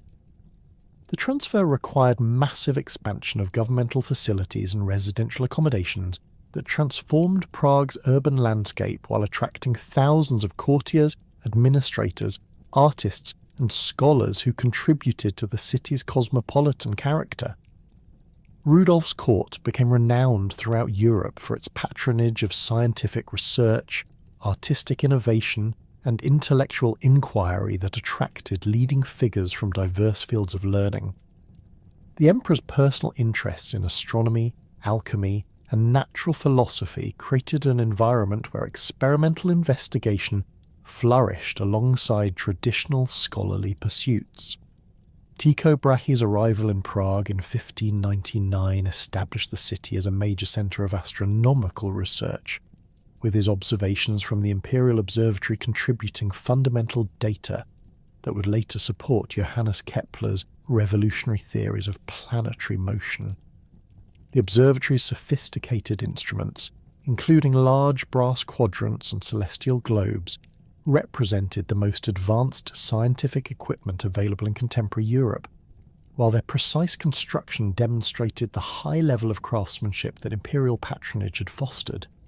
The imperial collections that Rudolf assembled during his reign created one of Europe's most remarkable concentrations of artistic and scientific objects while demonstrating the global reach of Habsburg commercial and diplomatic networks. The Kunstkammer housed paintings by leading contemporary artists, including Giuseppe Arcimboldo, whose composite portraits combine naturalistic detail with symbolic complexity that appealed to Rudolph's intellectual interests. The collection also included scientific instruments, mechanical automata, exotic natural specimens, and archaeological artifacts that reflected the emperor's wide-ranging curiosity about the natural world and human creativity. Archaeological excavations in Prague Castle have uncovered remains of workshops where court artisans created decorative objects and scientific instruments, revealing the sophisticated manufacturing capabilities that imperial patronage had developed. The alchemical laboratories that Rudolf established within Prague Castle attracted practitioners from throughout Europe, who sought imperial patronage for their experimental investigations into the transformation of matter and the discovery of universal principles governing natural phenomena. These facilities included furnaces, distillation apparatus, and extensive libraries of alchemical texts that enabled systematic research into chemical processes while maintaining the secrecy that practitioners considered essential for their work.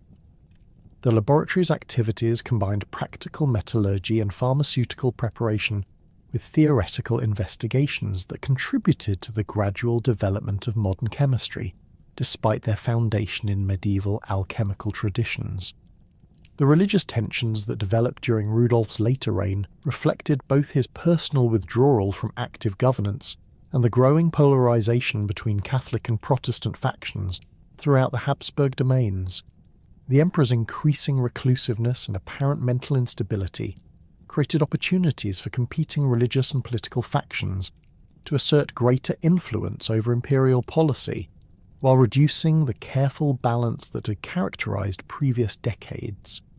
Catholic authorities, encouraged by Counter-Reformation successes in other European territories, began pressing for more aggressive policies against Protestant communities, while Protestant nobles sought to strengthen their legal protections against potential persecution. These tensions generated ongoing conflicts regarding ecclesiastical appointments, educational policies, and legal jurisdictions that would ultimately contribute to the crisis that erupted following Rudolf's death. The Letter of Majesty that Rudolf issued in 1609 represented his final attempt to resolve religious conflicts through comprehensive guarantees of Protestant rights while maintaining imperial authority over Bohemian territories. The document confirmed Protestant nobles' rights to build churches, appoint clergy, and educate their children according to reformed theological principles, while establishing procedures for resolving denominational disputes that might arise in mixed communities. These provisions satisfied immediate Protestant demands while creating institutional frameworks that theoretically could accommodate continued denominational diversity within a unified political system. However, the letter's implementation required continued imperial support that became uncertain as Rudolf's mental condition deteriorated and succession disputes intensified. The Donauworth incident of 1607 demonstrated the broader imperial tensions that would ultimately undermine the religious settlements that Rudolf had attempted to establish within Bohemian territories. The suppression of Protestant rights in this Bavarian city by Catholic authorities, supported by imperial forces, revealed the fragility of denominational compromises when confronted with determined opposition from Counter-Reformation advocates. Protestant princes throughout the empire interpreted the incident as evidence of systematic Catholic efforts to eliminate reformed communities despite existing legal guarantees, leading to the formation of defensive alliances that would contribute to the polarization that characterized early 17th century German politics. The formation of the Protestant Union in 1608 and the Catholic League in 1609 created competing alliance systems that transformed local religious disputes into potential catalysts for empire-wide conflicts, while placing Bohemian Protestants in increasingly precarious positions. The Protestant Union's membership included several important German princes who possessed sufficient military resources to resist Catholic expansion, while the Catholic League's formation under Bavarian leadership provided institutional framework for coordinated counter-Reformation policies. These developments created external pressures that influenced Bohemian denominational conflicts, while providing both Protestant and Catholic factions with potential sources of military support for future confrontations. Rudolph's death in January 1612 brought his brother Matthias to the imperial throne during a period of unprecedented religious and political tension throughout the Habsburg domains. Matthias had already assumed control over Hungarian and Austrian territories through agreements negotiated during Rudolph's final years, creating circumstances where his succession to Bohemian royal authority represented consolidation of Habsburg power rather than new dynastic arrangements. However, the new emperor's advanced age and lack of direct heirs created immediate concerns about future succession that would influence political calculations throughout his brief reign. The Bohemian Diet's acceptance of Matthias reflected both constitutional precedent regarding Habsburg hereditary rights and practical recognition of the military realities that made resistance to imperial authority extremely dangerous. The religious policies that Matthias implemented during his reign reflected both his personal Catholic convictions and practical recognition of the need to maintain stability within territories that contained substantial Protestant populations. His confirmation of the Letter of Majesty satisfied immediate Protestant demands, while his appointment of Catholic officials to key administrative positions demonstrated his commitment to gradual counter-Reformation objectives. These policies created ongoing tensions between official religious tolerance and practical discrimination that would contribute to the crisis that erupted following his death. Archaeological evidence from Protestant churches throughout Bohemia reveals modifications made during this period that suggest concerns about potential Catholic interference with Reformed worship practices, including the construction of concealed meeting spaces and the removal of decorative elements that might attract unwanted attention. The succession arrangements that Matthias negotiated during his final years established his cousin Ferdinand of Styria as heir to Habsburg territories, while creating circumstances that would test the constitutional frameworks that had governed Bohemian politics since the early 16th century. Ferdinand's reputation as a committed counter-Reformation advocate generated immediate concerns among Protestant nobles who feared systematic persecution of Reformed communities under his rule. The Bohemian Diet's reluctant acceptance of Ferdinand's succession reflected both constitutional precedent and recognition of their limited ability to resist Habsburg dynastic claims without external military support that was unlikely to materialize, given the complex international circumstances that characterized early 17th century European politics. The growing tensions that characterized the final years of Matthias's reign reflected both specific concerns about Ferdinand's succession and broader anxieties regarding the future of Protestant communities throughout Central Europe. The Catholic victories in the Jülich-Cleves succession dispute and other contemporary conflicts demonstrated the effectiveness of counter-Reformation military strategies, while revealing Protestant weaknesses in coordinating defensive efforts against systematic Catholic expansion. These developments created psychological pressures within Bohemian Protestant communities that contributed to the radicalization that would ultimately lead to open rebellion against Habsburg authority.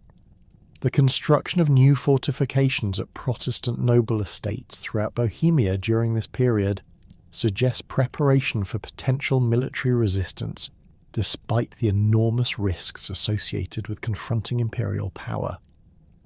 Matthias's death on March 20th, 1619, created the succession crisis that would transform local Bohemian religious and constitutional disputes into the catalyst for the most devastating conflict in European history. Ferdinand II's accession to imperial authority coincided with his assumption of Bohemian royal titles, creating circumstances where opposition to his rule would constitute rebellion against both kingdom and empire.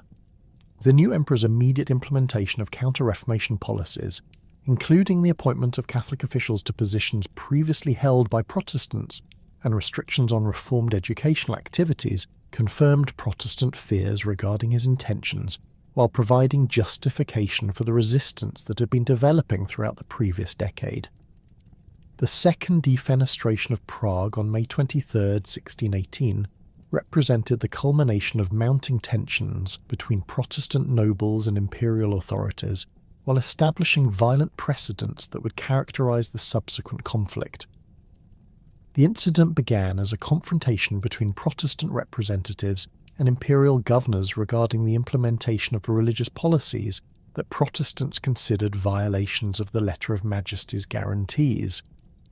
When negotiations failed to resolve these disputes, Protestant leaders, including Count Thurn, physically expelled the imperial governors Martinitz and Slavata from windows of Prague Castle's council chamber, recreating the dramatic gesture that had initiated the Hussite Revolution 2 centuries earlier.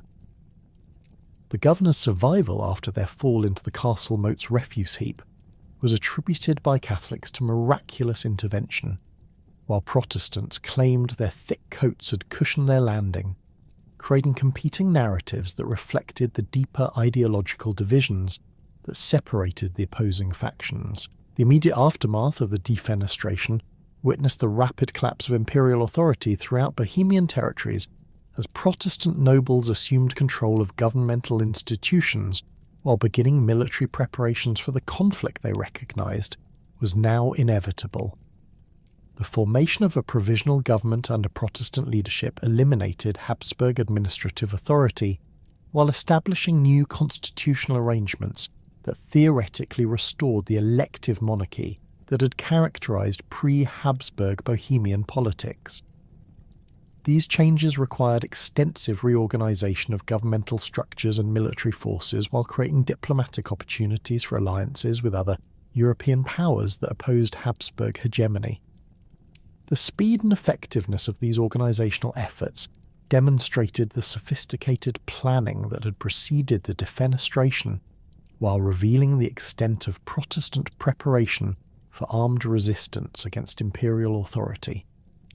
The Protestant rebellion that had erupted following the Second Defenestration of Prague created unprecedented opportunities for Ferdinand II to reshape Bohemian political and religious structures according to counter-Reformation principles, while eliminating the constitutional limitations that had constrained Habsburg authority for nearly a century. The emperor's systematic response to the crisis combined diplomatic isolation of Protestant forces with military preparations that would enable decisive intervention once international circumstances permitted effective action.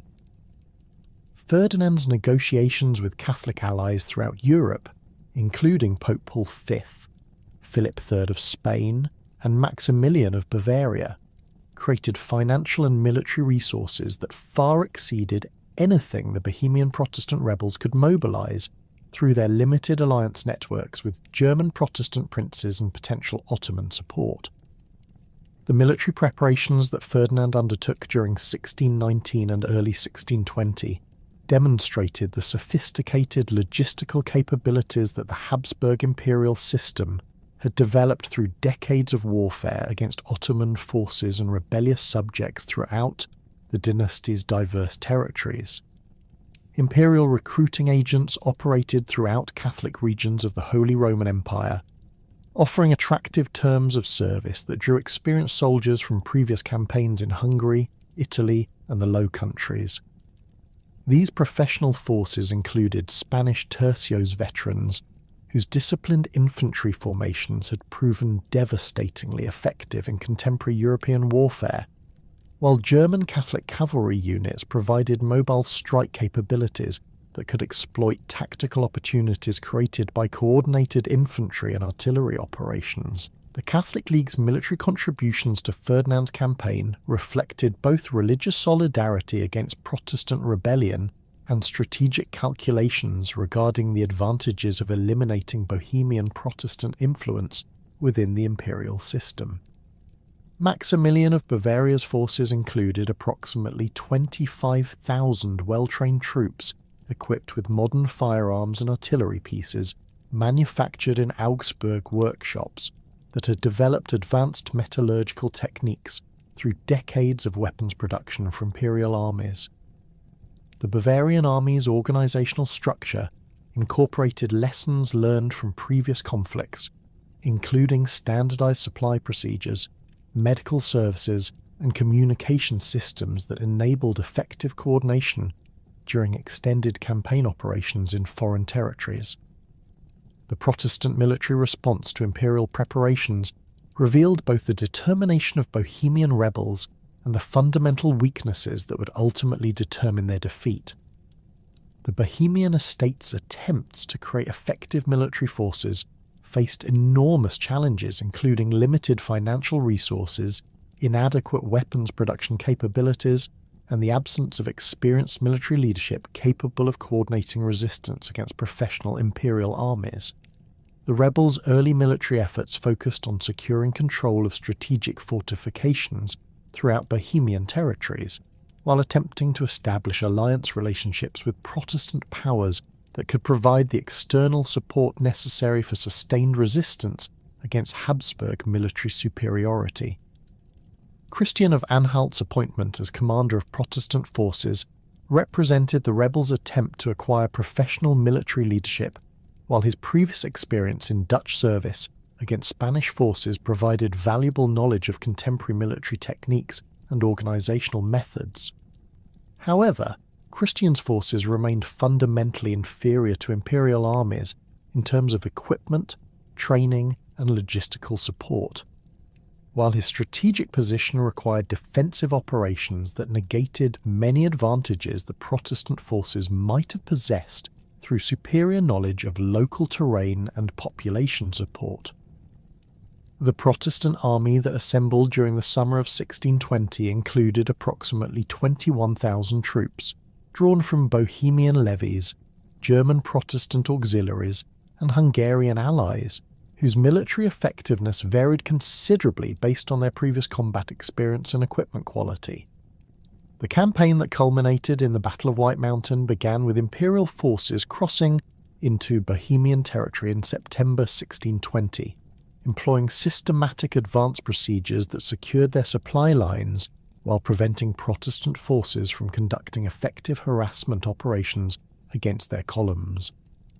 The imperial army's movement toward Prague demonstrated sophisticated understanding of the strategic requirements for successful siege operations against a major fortified city, including the establishment of secure bases for artillery positions and the coordination of multiple approach routes that would enable encirclement of defensive positions.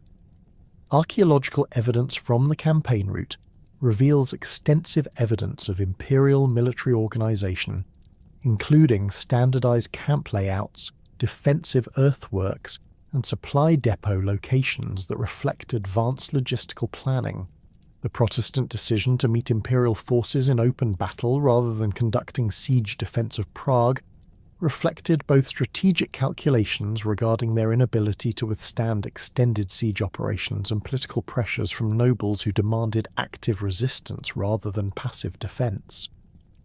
The Protestant army's deployment on White Mountain, a low ridge west of Prague, provided defensive advantages including elevated positions for artillery placement and clear fields of fire against advancing enemy formations.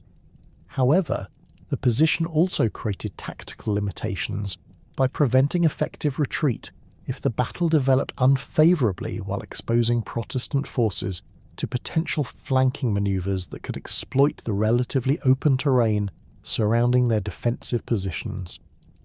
The Battle of White Mountain on November 8, 1620, began with artillery exchanges that demonstrated the superior quality and quantity of imperial cannon compared to Protestant ordnance, with Catholic gunners achieving more accurate fire that disrupted enemy formations while maintaining better protection for their own equipment and personnel.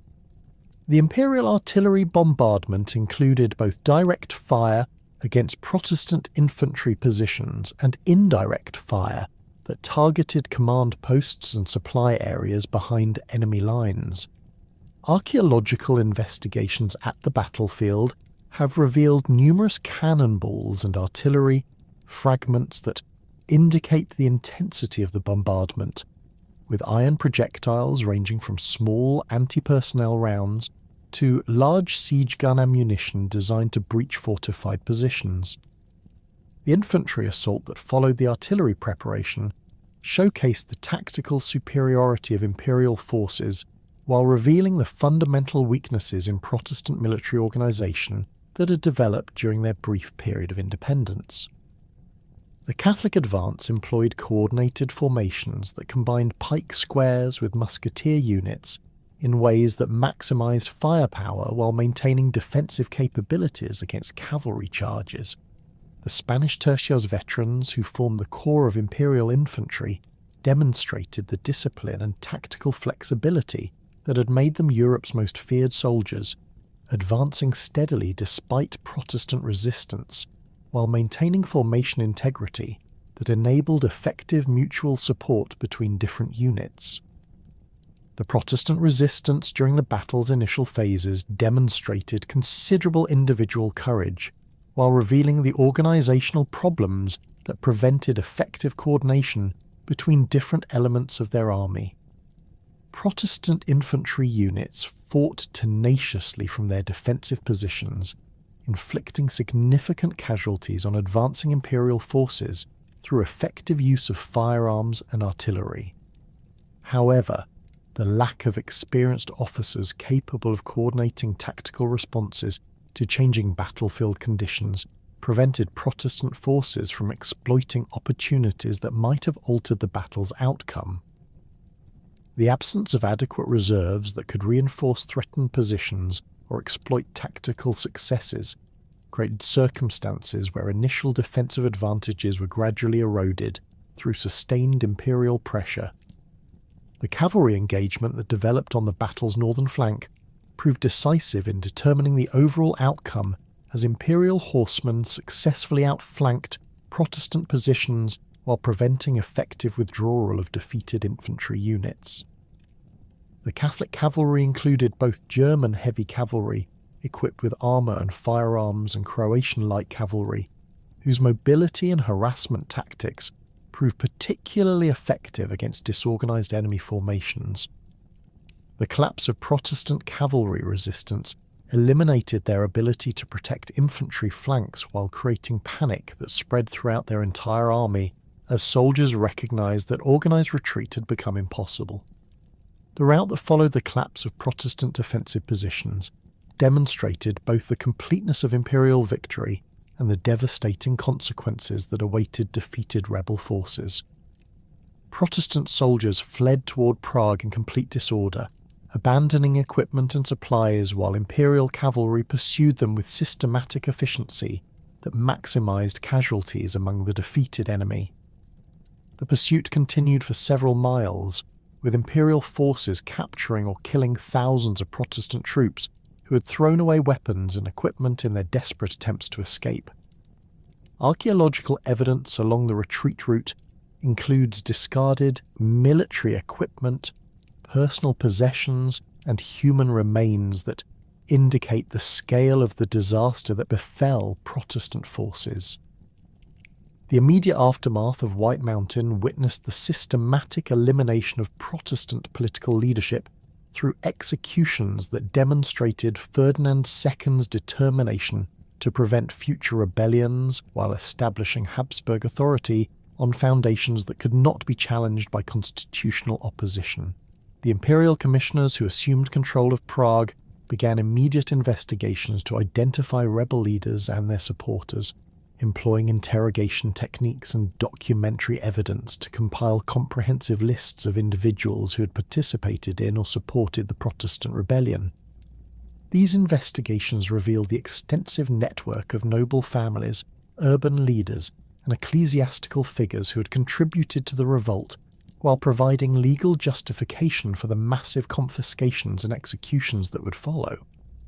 The public executions carried out in Prague's Old Town Square on June 21, 1621, represented one of the most dramatic demonstrations of royal justice in Central European history, while establishing precedents for absolute monarchy that would characterize Habsburg rule for the next century. 27 prominent Protestant leaders, including nobles, university professors, and urban patricians, were beheaded or hanged before crowds that had been compelled to witness the consequences of rebellion against imperial authority. The execution site was carefully chosen for maximum symbolic impact, with scaffolds erected in the kingdom's most important public space, where royal proclamations had traditionally been announced, and where the community's collective identity was most strongly expressed. Count Joachim Andreas Schlick, who had served as one of the rebellion's military commanders, faced execution with dignity that impressed even Catholic observers, while his final speech emphasized his continued commitment to Protestant theological principles despite his political defeat. Schlick's background included extensive military experience in Dutch service against Spanish forces, making his capture and execution particularly significant for imperial authorities who sought to eliminate experienced military leadership that might inspire future resistance. His death eliminated one of the few Protestant commanders who possessed the professional competence necessary for effective organization of rebel military forces. Dr. Jan Jasenius, the Slovak-born physician and university professor, who had served as rector of Prague University during the rebellion, represented the intellectual leadership that imperial authorities considered particularly dangerous to their long-term control objectives. Jasenius had authored several treatises defending Protestant theological positions, while his medical expertise had made him a respected figure throughout Central European scholarly circles. His execution demonstrated Ferdinand's determination to eliminate not only political opposition, but also the intellectual foundations that had supported Protestant resistance to Catholic authority. Václav Budovec of Budov, whose family had played prominent roles in Bohemian politics since the late medieval period, faced execution as one of the rebellion's most articulate defenders of Protestant constitutional principles.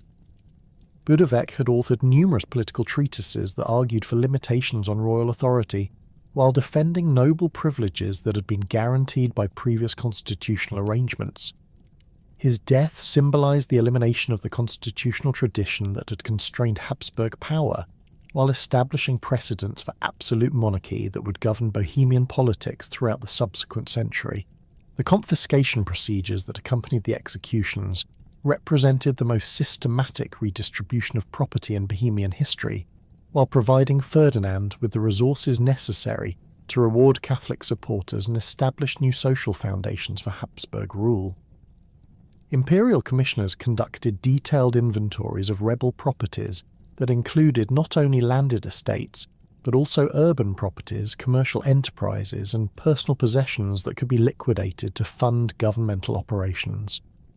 These confiscations affected approximately 680 noble families and thousands of urban property owners, creating economic disruption that would influence Bohemian social development for generations while eliminating the material foundations of Protestant political influence. The redistribution of confiscated properties to Catholic nobles and imperial supporters created new social hierarchies that would characterize Bohemian society throughout the early modern period, while ensuring loyalty to Habsburg authority through material incentives that tied elite interest to dynastic survival.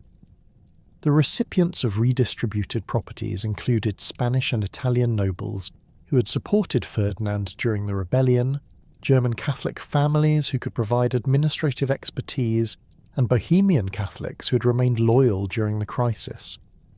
Archaeological evidence from noble estates throughout Bohemia reveals extensive construction projects undertaken by new owners who sought to demonstrate their elevated social status while adapting properties to contemporary architectural standards that reflected their cultural backgrounds and aesthetic preferences. The Jesuit educational initiatives that accompanied the political transformation represented Ferdinand's systematic effort to create new intellectual foundations for Catholic authority, while eliminating the Protestant scholarly traditions that had flourished at Prague University and other educational institutions throughout Bohemian territories. The Society of Jesus received extensive privileges and financial support that enabled them to establish schools throughout the kingdom while assuming control of university education that would shape future generations of Bohemian intellectual and political leadership. The Jesuit curriculum emphasized classical languages, Catholic theology, and scholastic philosophy while eliminating the humanist educational approaches that had characterized Protestant academic institutions. The Clementinum complex in Prague became the center of Jesuit educational activities, while its extensive library and astronomical observatory demonstrated the intellectual sophistication that Catholic educational institutions could achieve through adequate financial support and international scholarly networks. The Jesuit professors who staffed these institutions included scholars trained at leading Catholic universities throughout Europe, bringing advanced knowledge of contemporary intellectual developments while maintaining strict adherence to Counter-Reformation theological principles. Archaeological investigations of Jesuit buildings throughout Bohemia reveal the extensive construction projects that accompanied their educational expansion, including specialized facilities for scientific instruction, library storage, and residential accommodation for international faculty and students. The linguistic policies implemented during the early decades of Habsburg absolutism reflected systematic efforts to reduce Czech cultural autonomy while promoting German administrative and cultural dominance throughout Bohemian territories. Imperial decrees established German as the primary language for governmental operations, legal proceedings, and commercial transactions, while restricting Czech usage to informal communications and religious services for rural populations. These policies created practical advantages for German-speaking administrators and merchants, while systematically disadvantaging Czech speakers who sought advancement in governmental, commercial, or ecclesiastical careers. The implementation of the Robota system represented Ferdinand's response to the labour shortages created by population losses during the rebellion and subsequent emigration of Protestant families to territories that offered religious tolerance. The new system required peasants to provide specified amounts of unpaid labour to noble landlords, while restricting their freedom of movement and economic activities in ways that approached serfdom in many regions. These arrangements provided nobles with the agricultural labour necessary for estate operations, while ensuring social stability through legal restrictions that prevented peasant mobility and political organisation. Archaeological evidence from rural settlements reveals the construction of new manor houses and agricultural buildings that reflected increased noble control over rural populations, while demonstrating the architectural preferences of new Catholic landowners. The Catholic architectural transformation that characterized the mid-17th century created distinctive Baroque landscapes throughout Bohemian territories, while demonstrating the cultural ambitions of new religious and political authorities. The reconstruction of Prague Castle incorporated Italian Baroque design elements, while preserving Gothic structural features that connected the complex with Bohemian historical traditions. The castle's new ceremonial spaces included elaborate decorative programs that emphasized Habsburg dynastic legitimacy, while religious imagery reinforced Catholic theological principles that had replaced Protestant alternatives. The scale and sophistication of these architectural projects required substantial financial investment, while employing craftsmen from throughout Catholic Europe who introduced new artistic techniques and decorative traditions. The parish church construction that accompanied Catholic restoration created new religious landscapes throughout rural Bohemia, while providing architectural settings appropriate for Counter-Reformation liturgical practices. These buildings incorporated Baroque design elements, including dramatic lighting effects, elaborate altar installations, and sophisticated sculptural programs that emphasize Catholic theological principles, while creating emotionally powerful worship experiences. The church's decorative programs often included imagery that specifically refuted Protestant theological positions, while celebrating Catholic saints and religious practices that had been eliminated during the Protestant period. Archaeological investigations of rural churches reveal the extensive modifications made to existing buildings, while new construction employed standardized design elements that reflected centralized planning by ecclesiastical authorities. The gradual economic recovery that characterized the later 17th century reflected both the restoration of political stability and the integration of Bohemian territories into broader Habsburg commercial networks that provided access to markets throughout Central and Southern Europe. The development of new manufacturing industries, including textile production and metalworking, created urban employment opportunities while generating revenues that supported continued architectural and cultural projects. The expansion of agricultural production on redistributed noble estates employed improved farming techniques, while the growth of market towns provided commercial centres that facilitated exchange between rural producers and urban consumers. The demographic changes that accompanied political and religious transformation included substantial population movements, as Protestant families emigrated to territories that offered religious tolerance, while Catholic settlers arrived from other Habsburg domains and German territories. These migrations created new ethnic and religious compositions in many regions, while introducing different cultural traditions and economic practices that would influence Bohemian development for centuries. Parish records from throughout Bohemia document these population changes, while revealing the gradual linguistic shift from Czech to German in many areas where new settlers established dominant cultural patterns. The death of Emperor Charles VI on October 20, 1740, precipitated the most serious succession crisis in Habsburg history, while creating unprecedented opportunities for European powers to challenge Austrian dominance in Central Europe. The pragmatic sanction that Charles had spent decades negotiating with European courts theoretically guaranteed his daughter, Maria Theresa's inheritance of all Habsburg territories, including the Bohemian crown. However, the document's legal validity faced immediate challenges from multiple claimants who possessed alternative dynastic justifications for their territorial ambitions. Frederick II of Prussia emerged as the most immediate threat, launching his invasion of Silesia in December 1740 with an army of 27,000 troops that employed advanced military tactics and superior artillery to overwhelm Austrian defensive positions that had not been adequately prepared for sustained warfare. The Prussian occupation of Silesia demonstrated both the effectiveness of Frederick's military reforms and the fundamental weaknesses that had developed within Habsburg defensive capabilities during the peaceful decades following the Turkish Wars. Prussian forces employed disciplined infantry formations, equipped with improved flintlock muskets, and supported by mobile artillery units that could rapidly concentrate firepower against specific targets. The Prussian army's organisational structure incorporated lessons learned from contemporary European conflicts, including standardised drill procedures, effective supply systems, and medical services that maintained unit strength during extended campaign operations.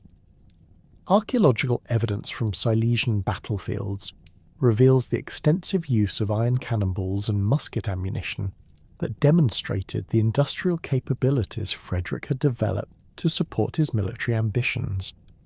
The Battle of Mollwitz on April 10, 1741, provided Frederick with his first major victory against Austrian forces, while revealing the tactical innovations that would characterize Prussian military success throughout the subsequent conflicts. The Prussian infantry's disciplined volleys proved devastatingly effective against Austrian cavalry charges, with coordinated musket fire creating killing zones that traditional mounted tactics could not overcome. Austrian forces, commanded by Field Marshal Neuperg, employed conventional military methods that had proven successful during previous conflicts, but proved inadequate against Prussian tactical innovations. The battle's outcome confirmed Prussian control over Lower Silesia, while demonstrating to other European powers that Austrian military weakness created opportunities for territorial gains that had been impossible during Charles VI's reign. Maria Theresa's response to the Silesian crisis revealed both her personal determination and the institutional strengths that enabled Habsburg recovery, despite initial military disasters.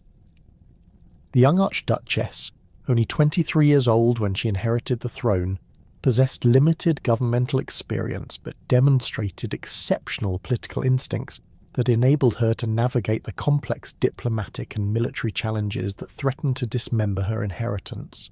Her appeal to the Hungarian Diet for military support, delivered personally in September 1741 while holding her infant son Joseph, created powerful emotional responses that transcended the constitutional limitations that had previously constrained Hungarian assistance to Austrian causes.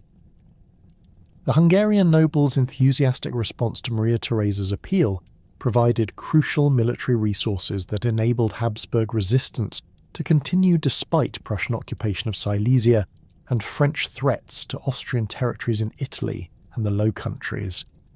The Hungarian Diet authorised substantial troop levies and financial contributions, while Hungarian noble cavalry units provided mobile forces that could operate effectively in the diverse terrain conditions that characterised Central European warfare. These Hungarian contingents included approximately 40,000 troops, whose military effectiveness reflected both traditional Magyar martial traditions and recent organisational improvements that had been implemented following Ottoman conflicts. The broader European coalition that formed against Maria Theresa during 1741 and 1742 included France, Bavaria, Saxony, and eventually Spain, creating military pressures on multiple fronts that tested Habsburg administrative and financial capabilities to their limits. French forces invaded Austrian territories in the Low Countries, while Bavarian troops, supported by French auxiliaries, advanced toward Vienna through Upper Austria. The coordination of these multiple threats required sophisticated diplomatic arrangements among the Allied powers, while their military operations demonstrated the strategic vulnerabilities that had developed within the Habsburg defensive system during decades of relative peace. The election of Charles Albert of Bavaria as Holy Roman Emperor in January 1742 represented the most serious challenge to Habsburg imperial authority since the medieval period, while creating constitutional crises that threatened to permanently exclude the dynasty from imperial leadership. Charles Albert's coronation as Charles VII provided the anti-Austrian coalition with imperial legitimacy for their territorial claims, while his Bavarian base offered strategic positions that threatened Austrian communications between their German and Italian territories. However, the new emperor's limited financial resources and dependence on French military support created fundamental weaknesses that Habsburg diplomacy would eventually exploit to restore their imperial position. The Bohemian campaign that accompanied the imperial election demonstrated both the continued loyalty of Bohemian territories to Habsburg authority and the effectiveness of defensive strategies that Maria Theresa's advisors had developed to protect their core territories. French and Bavarian forces that invaded Bohemia in 1741 initially achieved significant success, capturing Prague in November and establishing temporary control over much of the kingdom. However, their inability to maintain adequate supply lines during winter operations created vulnerabilities that Austrian forces exploited through systematic harassment of enemy communications and supply depots. The Austrian recovery of Prague in December 1742 marked a crucial turning point in the war, while demonstrating the resilience of Habsburg authority when confronted with existential threats. The Austrian assault on French and Bavarian positions employed coordinated infantry and artillery attacks that exploited enemy weaknesses created by extended siege operations and inadequate winter preparations. The recapture of Prague eliminated the most serious threat to Habsburg control over Bohemian territories, while providing Maria Theresa with secure bases for continued resistance against the European coalition that had formed against her inheritance. The Treaty of Aix-la-Chapelle in 1748 concluded the War of Austrian Succession with territorial arrangements that confirmed both Habsburg survival and the permanent loss of Silesia to Prussian control. Maria Theresa's acceptance of Silesian loss represented a pragmatic recognition of military realities, while her retention of all other inherited territories demonstrated the effectiveness of Habsburg resistance despite overwhelming initial disadvantages. The treaty's provisions regarding imperial succession restored Habsburg control over the Holy Roman Empire while establishing Francis Stephen of Lorraine, Maria Theresa's husband, as Emperor Francis I through arrangements that preserved Habsburg dynastic interests within modified constitutional frameworks. The administrative reforms that Maria Theresa implemented during the 1750s and 1760s represented systematic efforts to strengthen Habsburg governmental capabilities while addressing the institutional weaknesses that had been revealed during the Succession War. The establishment of new bureaucratic procedures created more efficient tax collection systems, while standardized administrative practices reduced regional variations that had previously limited governmental effectiveness. These reforms included the creation of professional civil service positions that required educational qualifications rather than noble birth, introducing merit-based advancement that attracted capable administrators from diverse social backgrounds. The military reforms that accompanied administrative modernization reflected lessons learned from Prussian tactical successes while incorporating Austrian strategic requirements that differed from Prussian offensive capabilities. The establishment of new military academies provided professional training for officer candidates, while standardized drill procedures improved unit coordination and battlefield effectiveness. These reforms included the adoption of improved firearms and artillery that could match Prussian military technology, while organizational changes enhanced logistical capabilities that had proven inadequate during recent conflicts. The economic policies that Maria Theresa developed during the 1750s demonstrated sophisticated understanding of the relationship between commercial development and military capabilities, while addressing the fiscal constraints that had limited Habsburg responses to external threats. The encouragement of manufacturing industries through tax incentives and protective tariffs created domestic production capabilities that reduced dependence on foreign suppliers while generating employment for urban populations.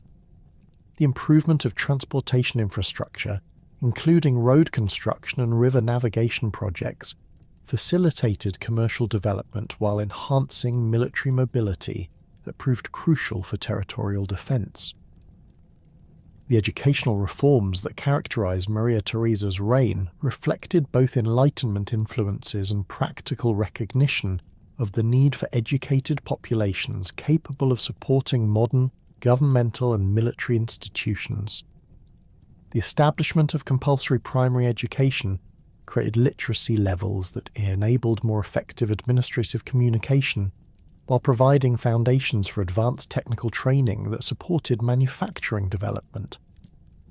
The expansion of secondary education included new curricula that emphasized practical subjects including mathematics, natural philosophy, and modern languages that prepared students for careers in governmental service or commercial activities. The religious policies that Maria Theresa pursued throughout her reign balanced her personal Catholic devotion with practical recognition of the need to accommodate religious minorities within her diverse territories. The gradual relaxation of restrictions on Protestant worship reflected both Enlightenment influences and strategic calculations regarding the advantages of religious tolerance for commercial development and population retention. These policies created new opportunities for religious minorities while maintaining Catholic institutional dominance that satisfied conservative elements within Habsburg territories. The abolition of serfdom that Maria Theresa initiated during the 1770s represented one of the most significant social reforms in Central European history, while addressing economic inefficiencies that had limited agricultural productivity throughout Habsburg territories. The new legal arrangements granted peasants personal freedom and property rights, while establishing cash rent payments that replaced traditional labour obligations. These changes created incentives for agricultural improvement, while generating increased tax revenues that supported continued governmental modernisation. Archaeological evidence from rural settlements throughout Bohemia reveals extensive construction projects undertaken by newly free peasants who invested their increased earnings in improved housing and agricultural facilities. The succession of Joseph II in 1780 brought to power a ruler whose Enlightenment convictions and reformist ambitions would transform Habsburg territories through systematic implementation of rational governmental principles. Joseph's co-rule with his mother during the previous 15 years had provided him with extensive administrative experience, while his travels throughout European intellectual centres had exposed him to contemporary philosophical developments that influenced his approach to governmental reform. The new emperor's personal commitment to Enlightenment principles created unprecedented opportunities for comprehensive social and political transformation, while his determination to implement reforms rapidly generated resistance from conservative elements who preferred gradual change. The Edict of Tolerance that Joseph issued in 1781 represented the most comprehensive guarantee of religious freedom in contemporary European history, while eliminating legal disabilities that had previously restricted Protestant and Orthodox Christian communities throughout Habsburg territories. The edict granted religious minorities the right to build churches, establish schools, and participate fully in commercial and professional activities while maintaining Catholic institutional privileges in areas where they possessed historical precedents.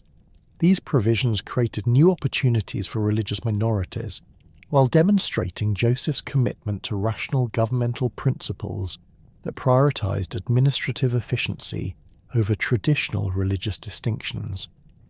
The administrative reforms that Joseph implemented during the 1780s created uniform governmental structures throughout Habsburg territories, while eliminating regional privileges that had previously complicated imperial administration. The establishment of German as the sole administrative language simplified bureaucratic procedures while creating career opportunities for educated individuals regardless of their ethnic backgrounds. These language policies generated resistance from Hungarian and Czech nobles who viewed them as threats to their cultural autonomy, while practical implementation required extensive retraining of governmental personnel who had previously conducted business in local languages. The judicial reforms that accompanied administrative modernization established uniform legal codes throughout Habsburg territories, while eliminating torture and other cruel punishments that Enlightenment philosophers had condemned as violations of human dignity. The new legal procedures emphasized evidence-based prosecution, while providing defendants with rights that had been absent from traditional judicial systems. These reforms created more predictable legal environments that facilitated commercial development, while demonstrating Joseph's commitment to rational governmental principles that treated all subjects equally regardless of their social status. The economic policies that Joseph pursued during the 1780s reflected physiocratic influences that emphasized agricultural development while reducing traditional restrictions on commercial activities. The elimination of internal trade barriers facilitated economic integration throughout Habsburg territories, while new tax systems based on land values rather than social status created more equitable revenue collection. These policies generated increased governmental revenues while creating incentives for agricultural improvement that enhanced food production throughout the monarchy. The resistance to Joseph's reforms that developed during the later 1780s reflected both specific grievances regarding particular policies and broader concerns about the pace and scope of governmental transformation. Hungarian nobles organised systematic opposition to language requirements and administrative changes that threatened their traditional privileges, while Belgian territories erupted in revolt against religious policies that restricted Catholic institutional authority.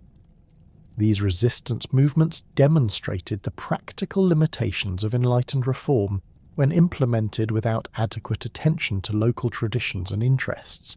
The Czech national awakening that began during Joseph's reign represented both response to his linguistic policies and broader cultural developments that had been fostering ethnic consciousness throughout Central Europe.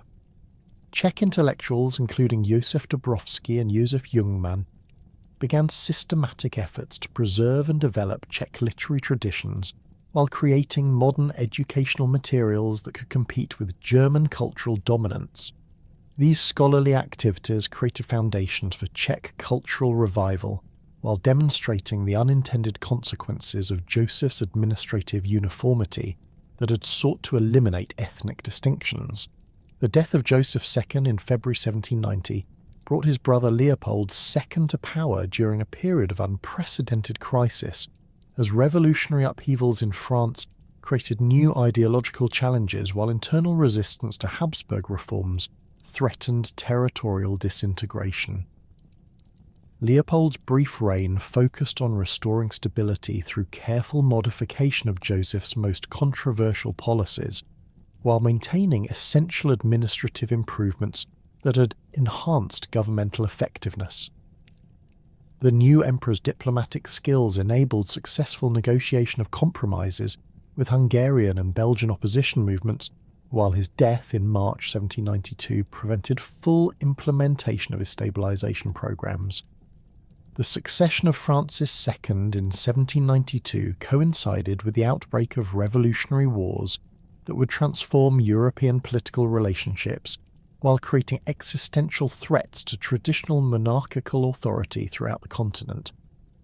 The young emperor inherited territories that remained destabilised by recent reform efforts, while facing military challenges from French revolutionary forces that employed new tactical methods and ideological motivations that differed fundamentally from traditional European warfare. The Habsburg response to these challenges required mobilization of resources on unprecedented scales, while diplomatic efforts sought to create effective coalitions against French expansion.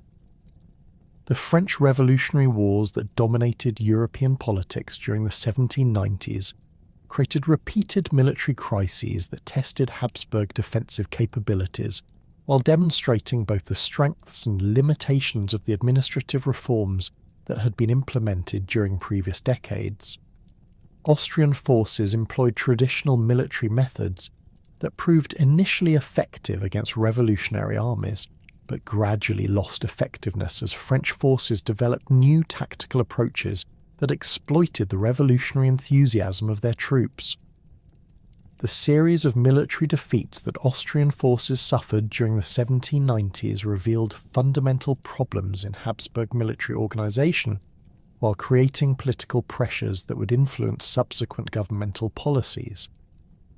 The Treaty of Campo Formio in 1797 concluded the first phase of revolutionary warfare with territorial arrangements that confirmed Austrian loss of Belgian territories while compensating Habsburg losses through acquisition of Venetian territories that had been eliminated by French conquest.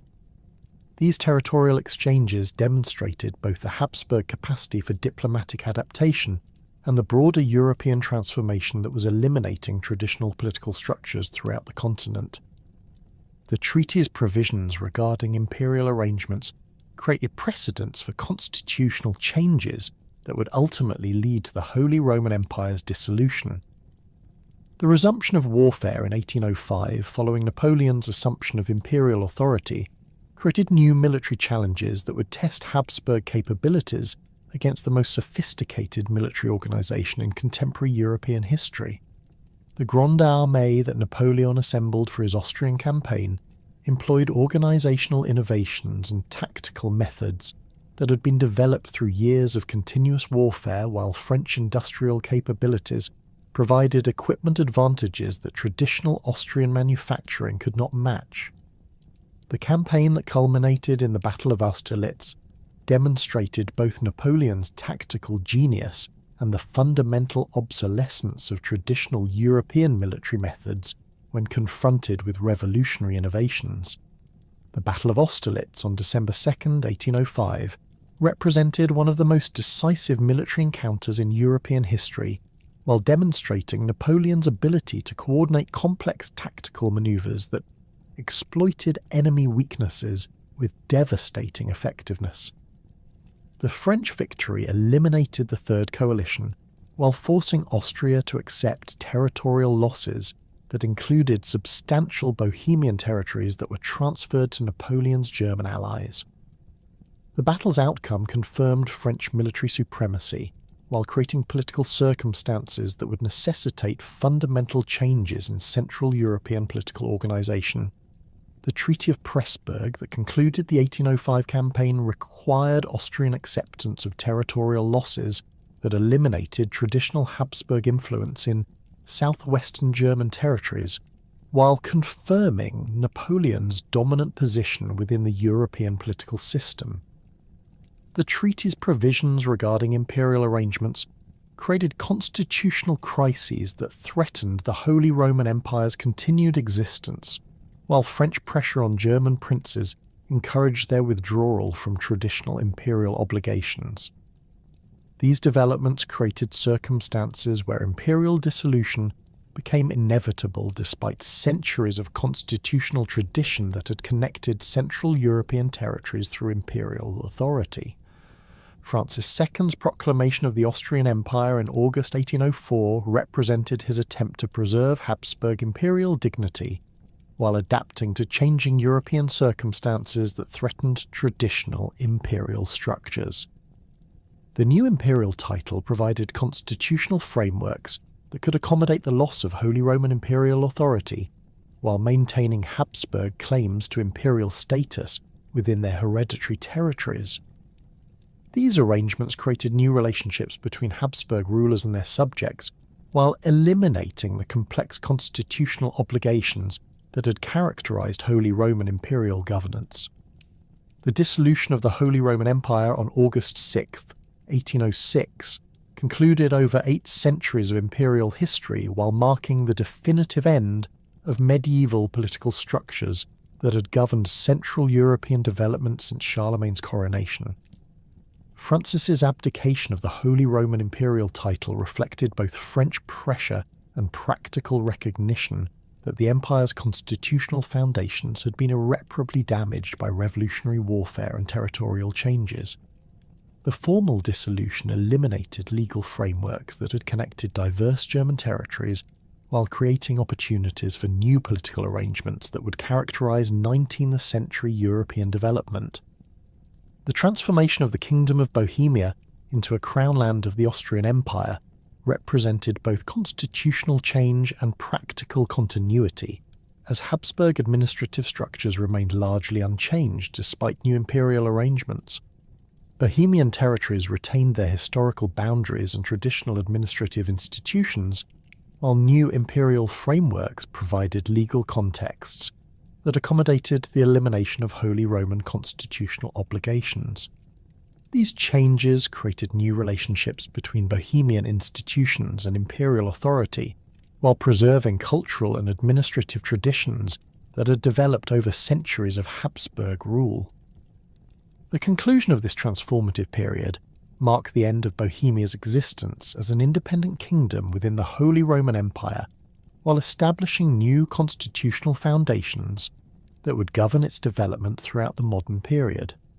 The administrative, social, and cultural changes that had occurred during the 18th century created institutional frameworks that would influence Bohemian development for generations, while the elimination of traditional imperial structures opened possibilities for new forms of political organisation that would characterise subsequent European history. The kingdom that had emerged from Slavic tribal origins in the 6th century achieved royal dignity under the Premislids, survived the religious upheavals of the Hussite period, and adapted to Habsburg rule had been transformed into a component of a modern European empire, marking the end of one historical era while establishing foundations for the challenges and opportunities that would define its future within the broader Austrian imperial system.